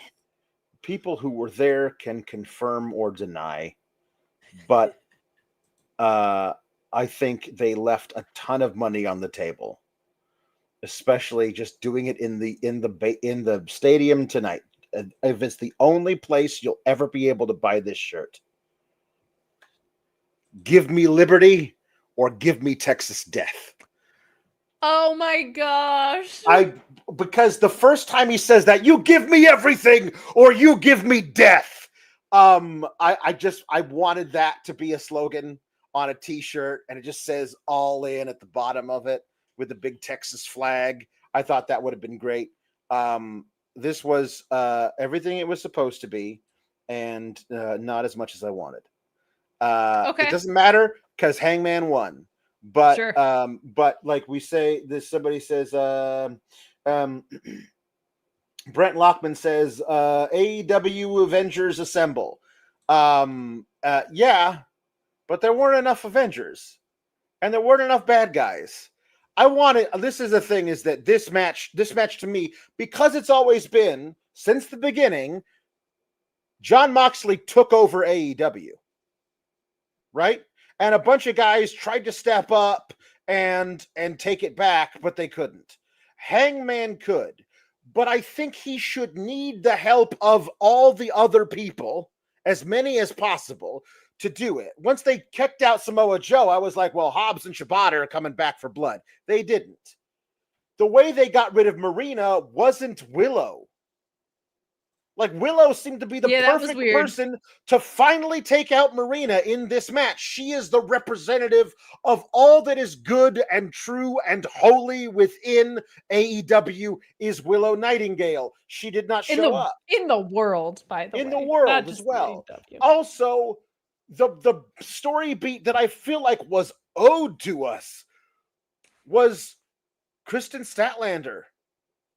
Like, being counted on by the Death Riders as being on their side, and she can't. She doesn't choose Willow. She just doesn't also choose Death Riders. I think that's a really great, like, weird gray area thing for Statlander to play, especially since she didn't win the gauntlet. So we don't even know where she's going right now. There's a really cool storyline there that they did not do. Will Ospreay's the first. The Death Riders come out. Will or Yuta, Claudio, they come out and they're going to beat up Hangman. The first guy to come out and try and save Hangman is Will Ospreay. He comes out by himself with a chair and like, you know what I mean? Think it through. And then there are too many of them, and they take his chair and they use that chair, the one that he brought, to do the stompy stomp. That Claudio did to Samoa Joe. They do it to Will Ospreay. He gets put on a stretcher. He gets put on a backboard, and he gets wheeled out. And I was like, once that happened, if you do that now, then Swerve's got to come out as a response to that. Swerve needed to be the last guy to help Hangman, but he can't wait that long if his tag team partner, the guy he just beat the Bucks with, gets taken out and put on a stretcher, and Swerve's like having a cup of coffee in the back. That doesn't speak well to Swerve. I obviously worked myself into a shoot which about something that was never going to happen, which was Eddie Kingston coming back just to I think we all did. just to fuck with Mox's mind, not even to do anything, just to make Mox like go, everybody's against me. Like there's the thing that like this guy who's a tyrant still believes everyone actually is on my side, but they're not. Everybody hates you. When Danielson shows up, like that guy, Danielson shows up, he hits a Busaiku knee, he runs off all the Death Riders. While Darby, Brent Lockman says, sure, you've cut a promo, but did you cut a promo from the top of Mount freaking Everest? Because a little video plays of Darby on Everest, and then he descends. He says in the promo, I'm coming to take everything you love, he says to Moxley. And then he rappels down from the stadium, and he's there, and he does a coffin drop onto everybody, and he and Bryan Danielson run everybody off. And there's like 5 or 6 more minutes of match. Like, I feel like the big Avengers Assemble thing was supposed to be the topper, the thing that ended everything. I feel like nobody should touch Moxley but Hangman, but everybody else gets counteracted. Swerve comes out, he helps, he makes sure, like, we got Marina Shafir going to get the title, but Nana has surreptitiously handcuffed her to the thing, so he can't get to her. But the Bucks come in and they attack Hangman, and that's Swerve's cue. Swerve comes out with a chain wrapped around his fist, knocks out Matt, knocks out Nick, because they're no longer Matthew and Nicholas, because they're no longer EVPs. Right. So then he comes down to the ring, and Hangman sees him, and he slides the chain in to Hangman. Now that part I loved. Beautiful. I love that. I loved it. Beautiful. This is the because he thought about it too. He had a moment of pause. He did. Yeah. And then Hangman takes the chain. He used it on Moxley. There was I just thought, like, to me, it would have been cleaner. Like, I got the chain, punch, wrap around, choke out, done. But there was like punch, wrap around, try to choke out. Moxley wields out of it, put him through a thing, put him through a table. Now choke him out again. It was like there was just too much. It felt like it was just, there was a really clean way to get to the ending. And so this thing was great. Hangman winning because Swerve passed him the chain. Great. Danielson coming out and getting revenge on the Death Riders for doing what they did. At some point, when that happens, the reason that happens is because Claudio pulls out the plastic bag and he gives it to Yuta. And Yuta's going to use it on Hangman. And I was like, that was the last straw for Bryan Danielson, apparently. Maricaniel Dragonson. And the reason... But all Lucha that was version. The Lucha version. With the Lucha Blue Panther mask. All of this was great. I wanted it to be perfect. And that's my sickness. Sure. You know what I mean? Yeah. It wasn't bad. It wasn't even just good. It was great. I think they had done things. Excellent. It could have been the greatest wrestling moment of my lifetime. They had done all the work prior to this. So many times they try and pull off a moment that is amazing and perfect in the ring, but they hadn't done the work building up to it, so the impact isn't as great as it could be. The thing that AEW did was they did all of the perfect work building up to this. That scene between Hangman and Swerve that they showed on Collision was oh my god, perfect. And then they built on it and they did something that wasn't perfect. It was great. It was an 8.2 out of 10. But they had within them a perfect 10. And I think if they had just reordered some things, put somebody else had somebody else take some revenge or whatever, that it could have been a 10. If Eddie had shown up, it would have been an immediate 15 out of 10. But he wasn't going to show up. This was great, phenomenal. The only thing that matters is that Hangman is your new champ, and it's not Darby. That's the only thing that matters. So it's fine. None of it is great. No notes, move on. There are so many cool possibilities to move forward into Forbidden Door, into All Out, into Wrestle Dream, into Full Gear, into World's End. They have all of these great shows playing up. And so Alan, who is a 41-month member, says, just wow, I can only hope and pray that AEW has some long-term plans going forward, and that now we will have more focused storytelling. I think they have proven that over the last few months. This is the season where they slump, so I get nervous, but I'm the placement of Forbidden Door is so interesting to me because it also allows them to catch their breath a little bit of like, we have this respite where we're just going to set something up with other promotions, and then we can get back to what does the rest of the board look like for our internally is like actually a really, really interesting moment. That I had so much fun watching this. It was different than I thought it was going to be. It was not overbooked to hell. The only spot that felt like the overbooked to hell spots that I thought we were going to be getting the whole time was Darby propelling in, but I love that they made it look like he just got off the mountain. Came into this match was pretty funny to me. Eddie's my guy. Like I'm always going to be rooting for that. I'm wondering if part of this is they didn't want all the work that they did with Swerve specifically to get overshadowed, which I understand that concern. I do feel like you had a chance to maybe blow this out a little bit more, but you're right in the fact that like as long as Hangman won, which the story begged for, that was the thing that needed to happen more than anything in the world. Yeah, and we still got 70 to 80% of the things that I was kind of like wanting for and expecting. I agreed that Osprey came in a little too soon. I thought maybe there was supposed to be like this element of Swerve still debating backstage almost of like. Well, my thought is that he can debate all he wants until his tag partner gets put on a stretcher. Yeah, like I guess that's what it is for me too. Is like they now do it's a character flaw. At that point, it's a character flaw. You just went to war with this dude, and you and he together won the fact that you guys get to challenge for the world championship at some point in the next year. And that guy goes down there to try and help Hangman, and he gets put on a stretcher, and you're like, well, I'm still conflicted. Even if you're conflicted about Hangman, you're not conflicted about Will Ospreay.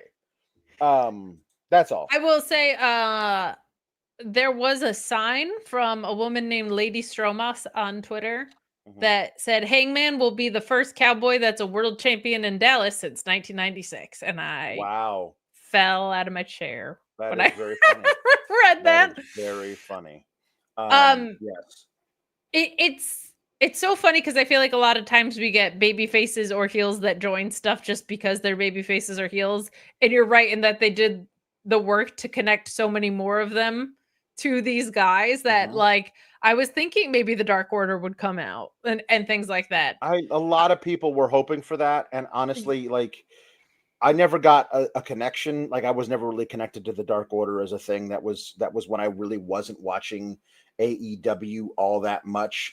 That because you were reviewing NXT. Because I was reviewing NXT during the Wednesday Night Wars. So, but I absolutely would not have minded if they were part of it. And I saw some people who were crushed by the fact that the Dark Order wasn't involved.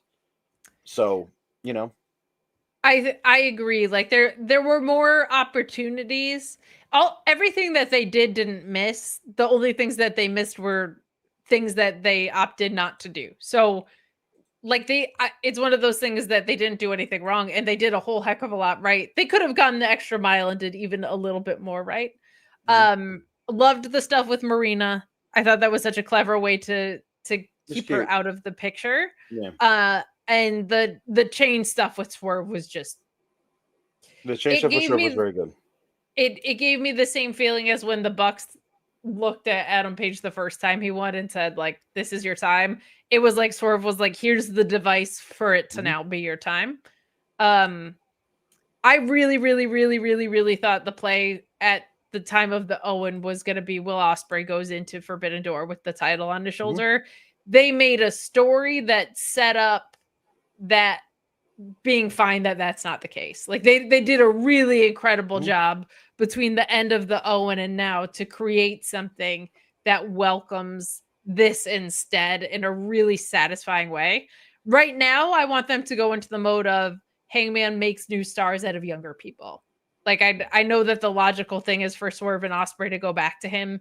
I would really like them to stave off of that for a little bit because I think they need to start working on their upward mobility, and Hangman's a really, really good guy to do that with. What a moment for Hangman.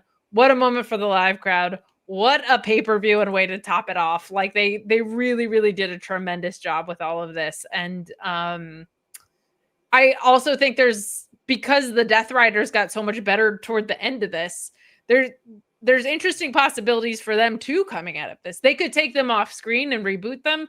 They could have them go into a thing with the Elite. They could there's a lot of really interesting possibilities for an act that I thought was straight up dead in the water to now dismantle, fall apart, regroup, disappear, whatever they want to do with it. Like I'm also excited that because some of my favorite performers are in that group. I just thought it was a group that wasn't working very well. So I'm glad the cobwebs of what wasn't working in 2024 are now officially cleaned out. Like I think that's really cool.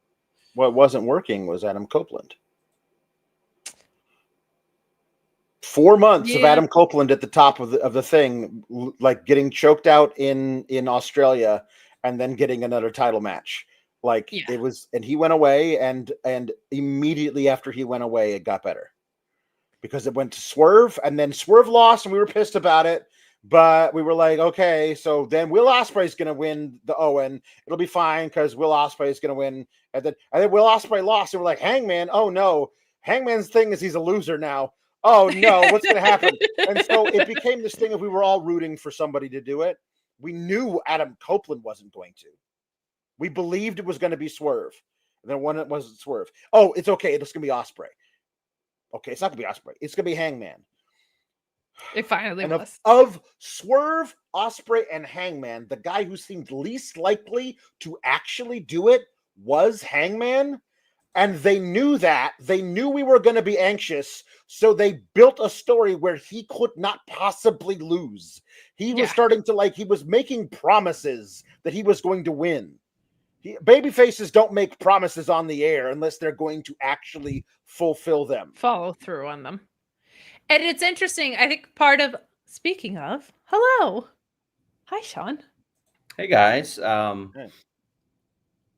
Let's just talk about something here. Besides the fact that we had a bunch of scoops about ninjas and choirs and entrances, and Wardlow was backstage. All this came on FightfulSelect.com. Yeah, please subscribe. It's a good time. Yeah, you mentioned it. Yeah. But something that I put up for free was the first time that Toni Storm has broken since she's done the timeless Toni Storm character. Yes. I said earlier in the show, we got an insanely generous super chat for $300. I saw it. Zach Schimmel, no doubt. No. And I felt like that goes, no, I don't think it was. Yeah, Smidget. There you go. Yeah, I feel like that's a significant chunk toward the Puppets Fund, is what I said. That chat alone. Well, you could argue. He has no response for it. He has no response for it. If Freddie got fingered, he would be a puppet in his own. Right? Yes. Yeah, kind of basically by he'd be a finger puppet. Yes. A finger puppet. Yeah. One of those, right? Yeah. Nailed it. Yeah. I'm just saying, I don't need a Pulitzer. I don't care if a bunch of incels that can't spell things correctly like me, or they think I'm an internet tough guy, or whatever the thing is. I don't even care that Grok lied on me today. The actual Grok lied on me. I've been getting profuse apologies from Grok. Yeah. Grok Lesnar. Yeah. Grok Lesnar. You know what? Yeah. But I made timeless Toni Storm break. You did. And that's You that's did. all I It's great. And the So- thing is, I know why she broke. It's because when I mentioned that, she had so many different lines running through her head $1,000,000%. Yes. that she couldn't land on just one. Yeah.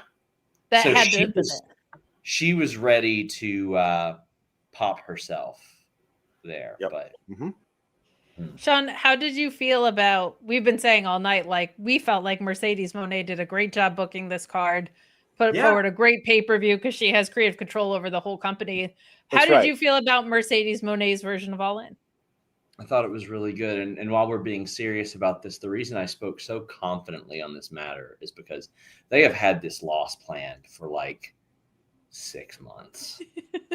Like, it's been a long time. They knew that they were going to build towards Toni winning this. Now, the Hangman thing, maybe Tony Khan knew, but like nobody in the company necessarily knew until Double or Nothing. And then they were pretty much like, well, yeah, okay, of course.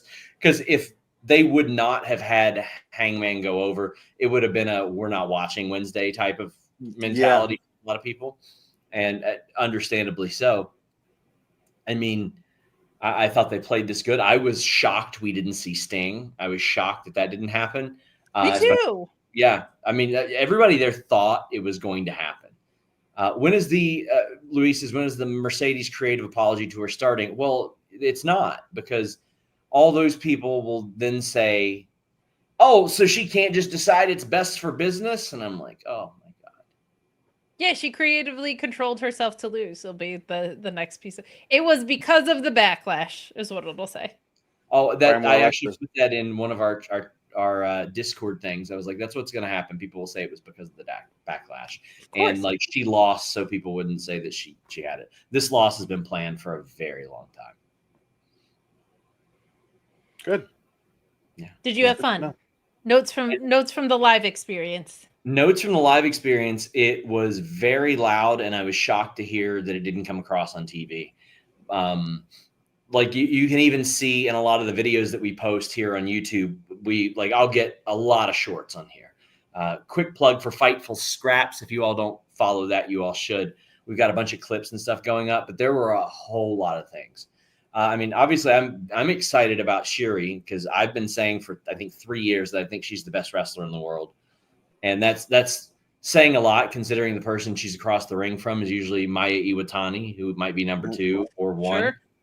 But like I covered her MMA career, and she was still wrestling like a little bit here and there.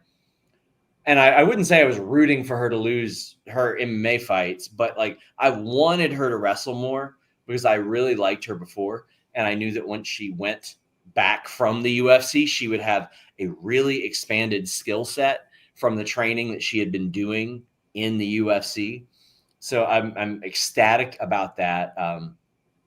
Queen Aminata was very over in person as well. Like all the women, except maybe 1 or 2, got really good pops. I don't know that I heard anything louder up until that point. Just Kenny Omega and Okada looking at each other was very loud. Yeah. AEW is quickly becoming like the entrance company, even if it's like to a smaller scale. But also it is the definitely no sense of urgency to save my brother, whether it be storyline or actual blood.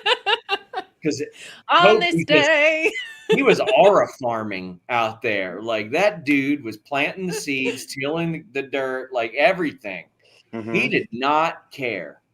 I saw somebody say, "Well, what sense does that make?" And I was like, "Well, I thought he did a pretty good job of explaining it. He picked up his brother and he said, go find yourself. He stopped the people that took him out and all that. I just don't know that he had to let off his pyro before he saved them.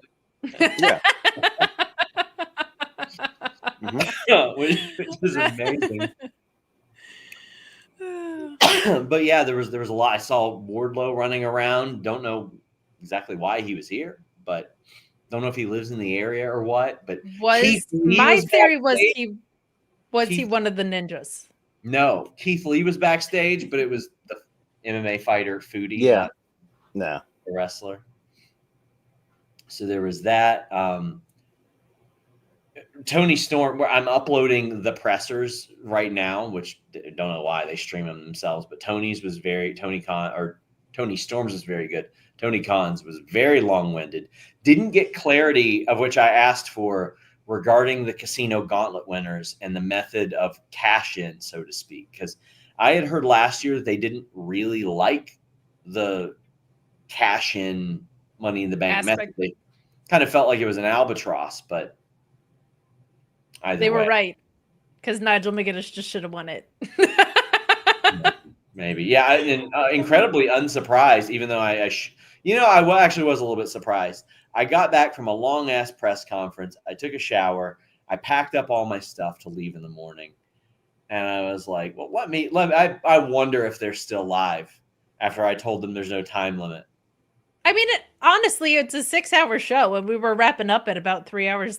It's a 7-hour show with the pre-show. The pre-show, it was 7 hours plus. That's pretty good for us. It was a 9.5-hour show for me. Boy, and what now here I am. I mean, by ninjas, there were ninjas on the show. No, FightfulSelect.com scoop thread said there were ninjas backstage, and also said Wardlow was backstage. So I decided that meant put two and two together. Yep. Wardlow should be one of the ninjas. Guys, thank you all so much for doing this. I appreciate it. You're welcome. Safe travels, Sean. Now, hold on. I would just like to talk a little bit about my retirement and how important this moment. All right. Well, apparently that is a reference to if you don't know, because you were watching this, they had Goldberg say a few words after he lost his retirement match, and he literally said a few words and then was cut off by the peacock feed. That's what Joel was doing earlier. That's what Sean is doing. Yeah.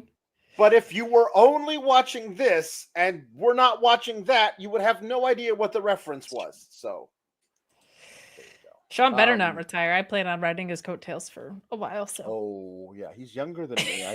I need to be getting Social Security before I retire. Yeah, agreed. You don't get Social Security from working this job. So Meet Enormous says over under 2 million spent on pyro. More than that. And are they prepping for a second exploding barbed wire death match since Meat Mayhem ain't happening? Or is it? They could make Meat Mayhem happen at any point. It just won't be with some of the guys who were going to originally be on it. So they really should make me. I have said from the beginning it should be a March Madness style tournament. Like the meatiest wrestlers across all of wrestling that you can get in a March Madness style tournament. Yeah. And I stand by that. Lieutenant Photo saying he thought that both Sting and Darby would drop down. Yeah, I thought for sure Sting would be popping out at some point. At one point, there was the dude in the front row wearing the Sting mask. At one point, I thought he was going to do a Sting, remove the mask, and it was Sting the whole time. Sting. That would have been just the very best thing. Brian more or less says, just finished the show. Can't believe you guys are still going. Have you met us? That's what I said halfway through their show. Great show. Was left wanting more and less.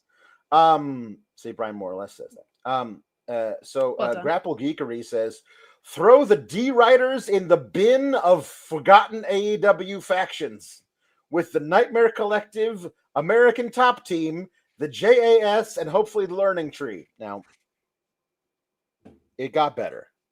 It was really bad. It really did. It really was bad. It was great. Great. I will not apologize for saying it was great at the beginning. It almost immediately started going downhill. Some of the matches weren't what they needed to be. And then the worst thing happened, which was Copeland said, I'm going to be challenging for the world. And at that point was like, we need a different guy other than this. This isn't going to work.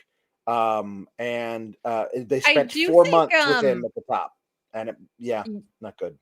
It was long in the tooth anyway, and then when Swerve had his eardrum shattered or whatever, I think they had to react very quickly, which is why they ran that back kind of unnecessarily. But that was between the multi-man stuff and that it got long in the tooth there. But it recovered nicely going into this, and I'm actually see what happens moving forward. They rebounded. Oh yeah, no, Mox taking over Superstation was terrible. That was right around the time that Copeland showed up. So yeah, it was still bad. Shabugan says 3 hours in. I guess you guys are halfway through.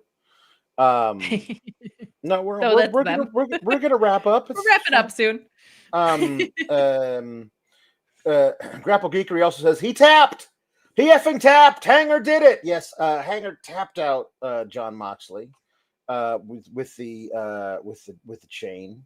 One of my favorite parts I did love that ending. One of my favorite moments of the match was when all of the D writers had come out and Claudio was just raining down forearms on a fetalized Hangman, and then Will Ospreay came out and Gabe Kidd choked him out.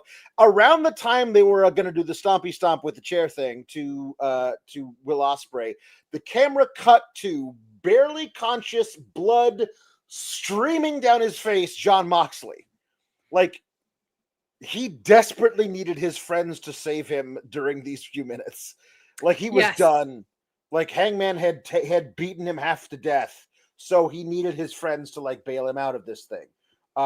It showed that he was not as confident about this as he seemed. But I loved on commentary, Taz at one point said, you know, you're in matches like this and they're ultra violent. Sometimes you get these bursts of adrenaline and then they wear off and you're fatigued. Because that is A, true. And B, I feel like he really put us in John Moxley's shoes at that point. When he ended the match in a pool of his own blood in a literal sense, I was like, please get this man to the back in a very real way immediately. Because it was him on the floor and there was literally blood pooling. It was as violent as Texas death would promise, for sure. Yeah. Brian Loreless says Hangman won and Goldberg lost. So glad I can still love pro wrestling. Grapple Geekery says that main was a shootout at the TK Corral, which brings us to our cowboy puns. C. Delgado says Reno Paquette, who apparently got abducted by Tony Storm during the presser. Bray Wyatt Earp and Mariah May West. Very nice. Michael says Mercedes Moné, COO, COO, COO. I love it. Chief. Operating officer, usually. That's not a pun. It's a thing that means she has. Wouldn't it be CCO? Chief Creative Officer? If she's in charge of creative? Probably. Okay. Probably. I think it's important that she switched titles now that she lost. It's true. It's true. Meet Enormous says watching Saturday's main event after All In is like me going to a Sweet Green after a Brazilian steakhouse. Bray Wyatt Earp and Doc Holland New Day. Okay, Corral Snow. Thank you, Meet Enormous. True Infamous says don't sleep on Sweet Green, man. Anthony Rodeo Go-Go. Anthony Rodeo Go-Go. Rodeo Go-Go. All we hear is Rodeo Go-Go. Radio Gaga. Enormous says Rodeo Bafemi, 316 to Yuta, and Billy the 123 Kid.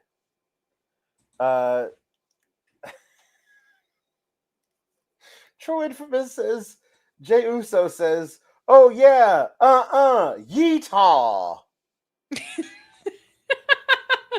Yeethaw. And K. Joe Whitehair says Shannon Louis L'Amour and Billy the Kidman. Very nice. Jordan S. asks, with Kenny losing, do you think we get Okada versus Omega again for the C2 final? No, I think it's much more likely that they just do it all out.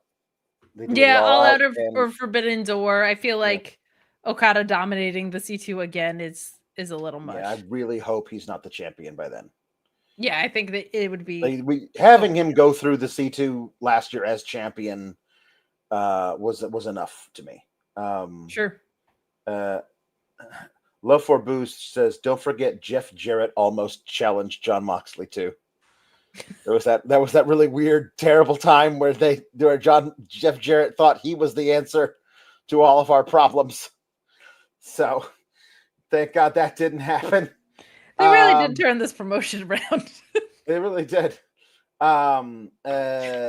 Maggie says Bandito on Wrestler of the Year level as of late. Ridiculous. Him and Takeshita yesterday was insane. So good. It really is a travesty how long he was out with that wrist thing. Yeah. Like we should have been getting this level of him the past couple of years, and he was just out.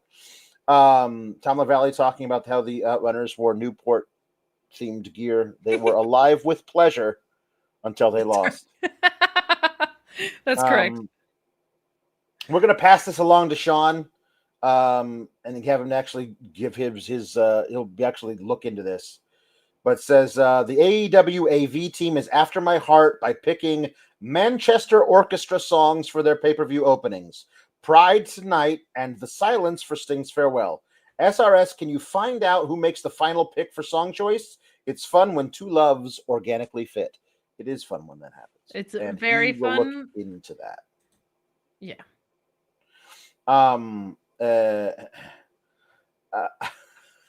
Luis, I'm gonna say that one last. Orion Ben says, "Hiya SGS fam, popping in with love. Sickos won. Sickos did win today. Sickos did win. We got some stuff about Saturday night's main event. True Infamous says, barely watched the opening of Super Ultra Mega Lame event because of the Texas Death Match. I only saw Drew lose via distraction and Jelly Roll get Claymored. Yes, they are doing, in fact, that tag match of Jelly Roll and Randy Orton versus Logan Paul and Drew McIntyre. Man, Drew McIntyre going from multi-month feud with CM Punk to Damian Priest, brutal knockdown drag out feud to tag program with Logan Paul is a choice. That is a way to use talent. Timmy says Goldberg got as much time for his farewell speech as he was given for his average matches. Wonder if Seth's injury played a part in the awkward ending. I would say almost certainly that match was supposed to go another 5-10 minutes. And so a Gunther Goldberg match was not supposed to be that long. Which makes you wonder how his speech got cut off. Like, just let him talk more. Yeah, no. Well, it was because they went all the way to the end, and that was an overrun. I don't know why. Anyway, Thieves says, Seth really is injured. Was it truly worth booking Saturday's main event on the same day? I mean, that could happen in any match. It's wrestling. It sucks, but it's just wrestling. Luis pointing out that it is the biggest non-WWE USA show ever.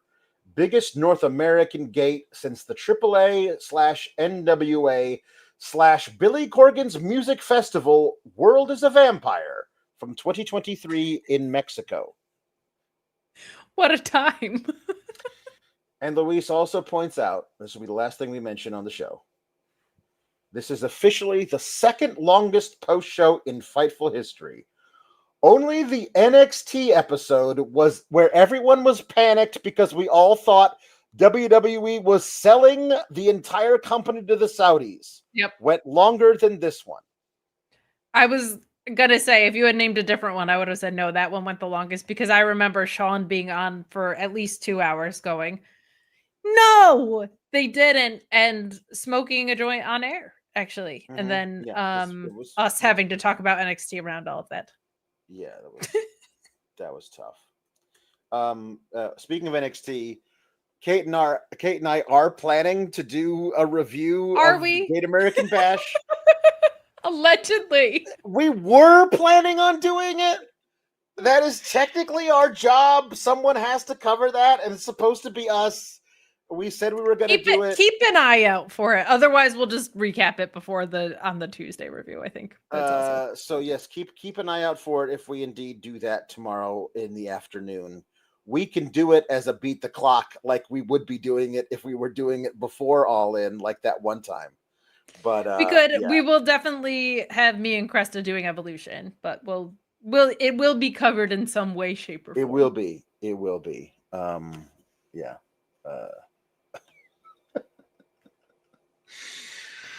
Okay. Until then, everybody, have a fantastic Sunday. All is right with the world because Hangman is the champion. Yes. So not everything sucks.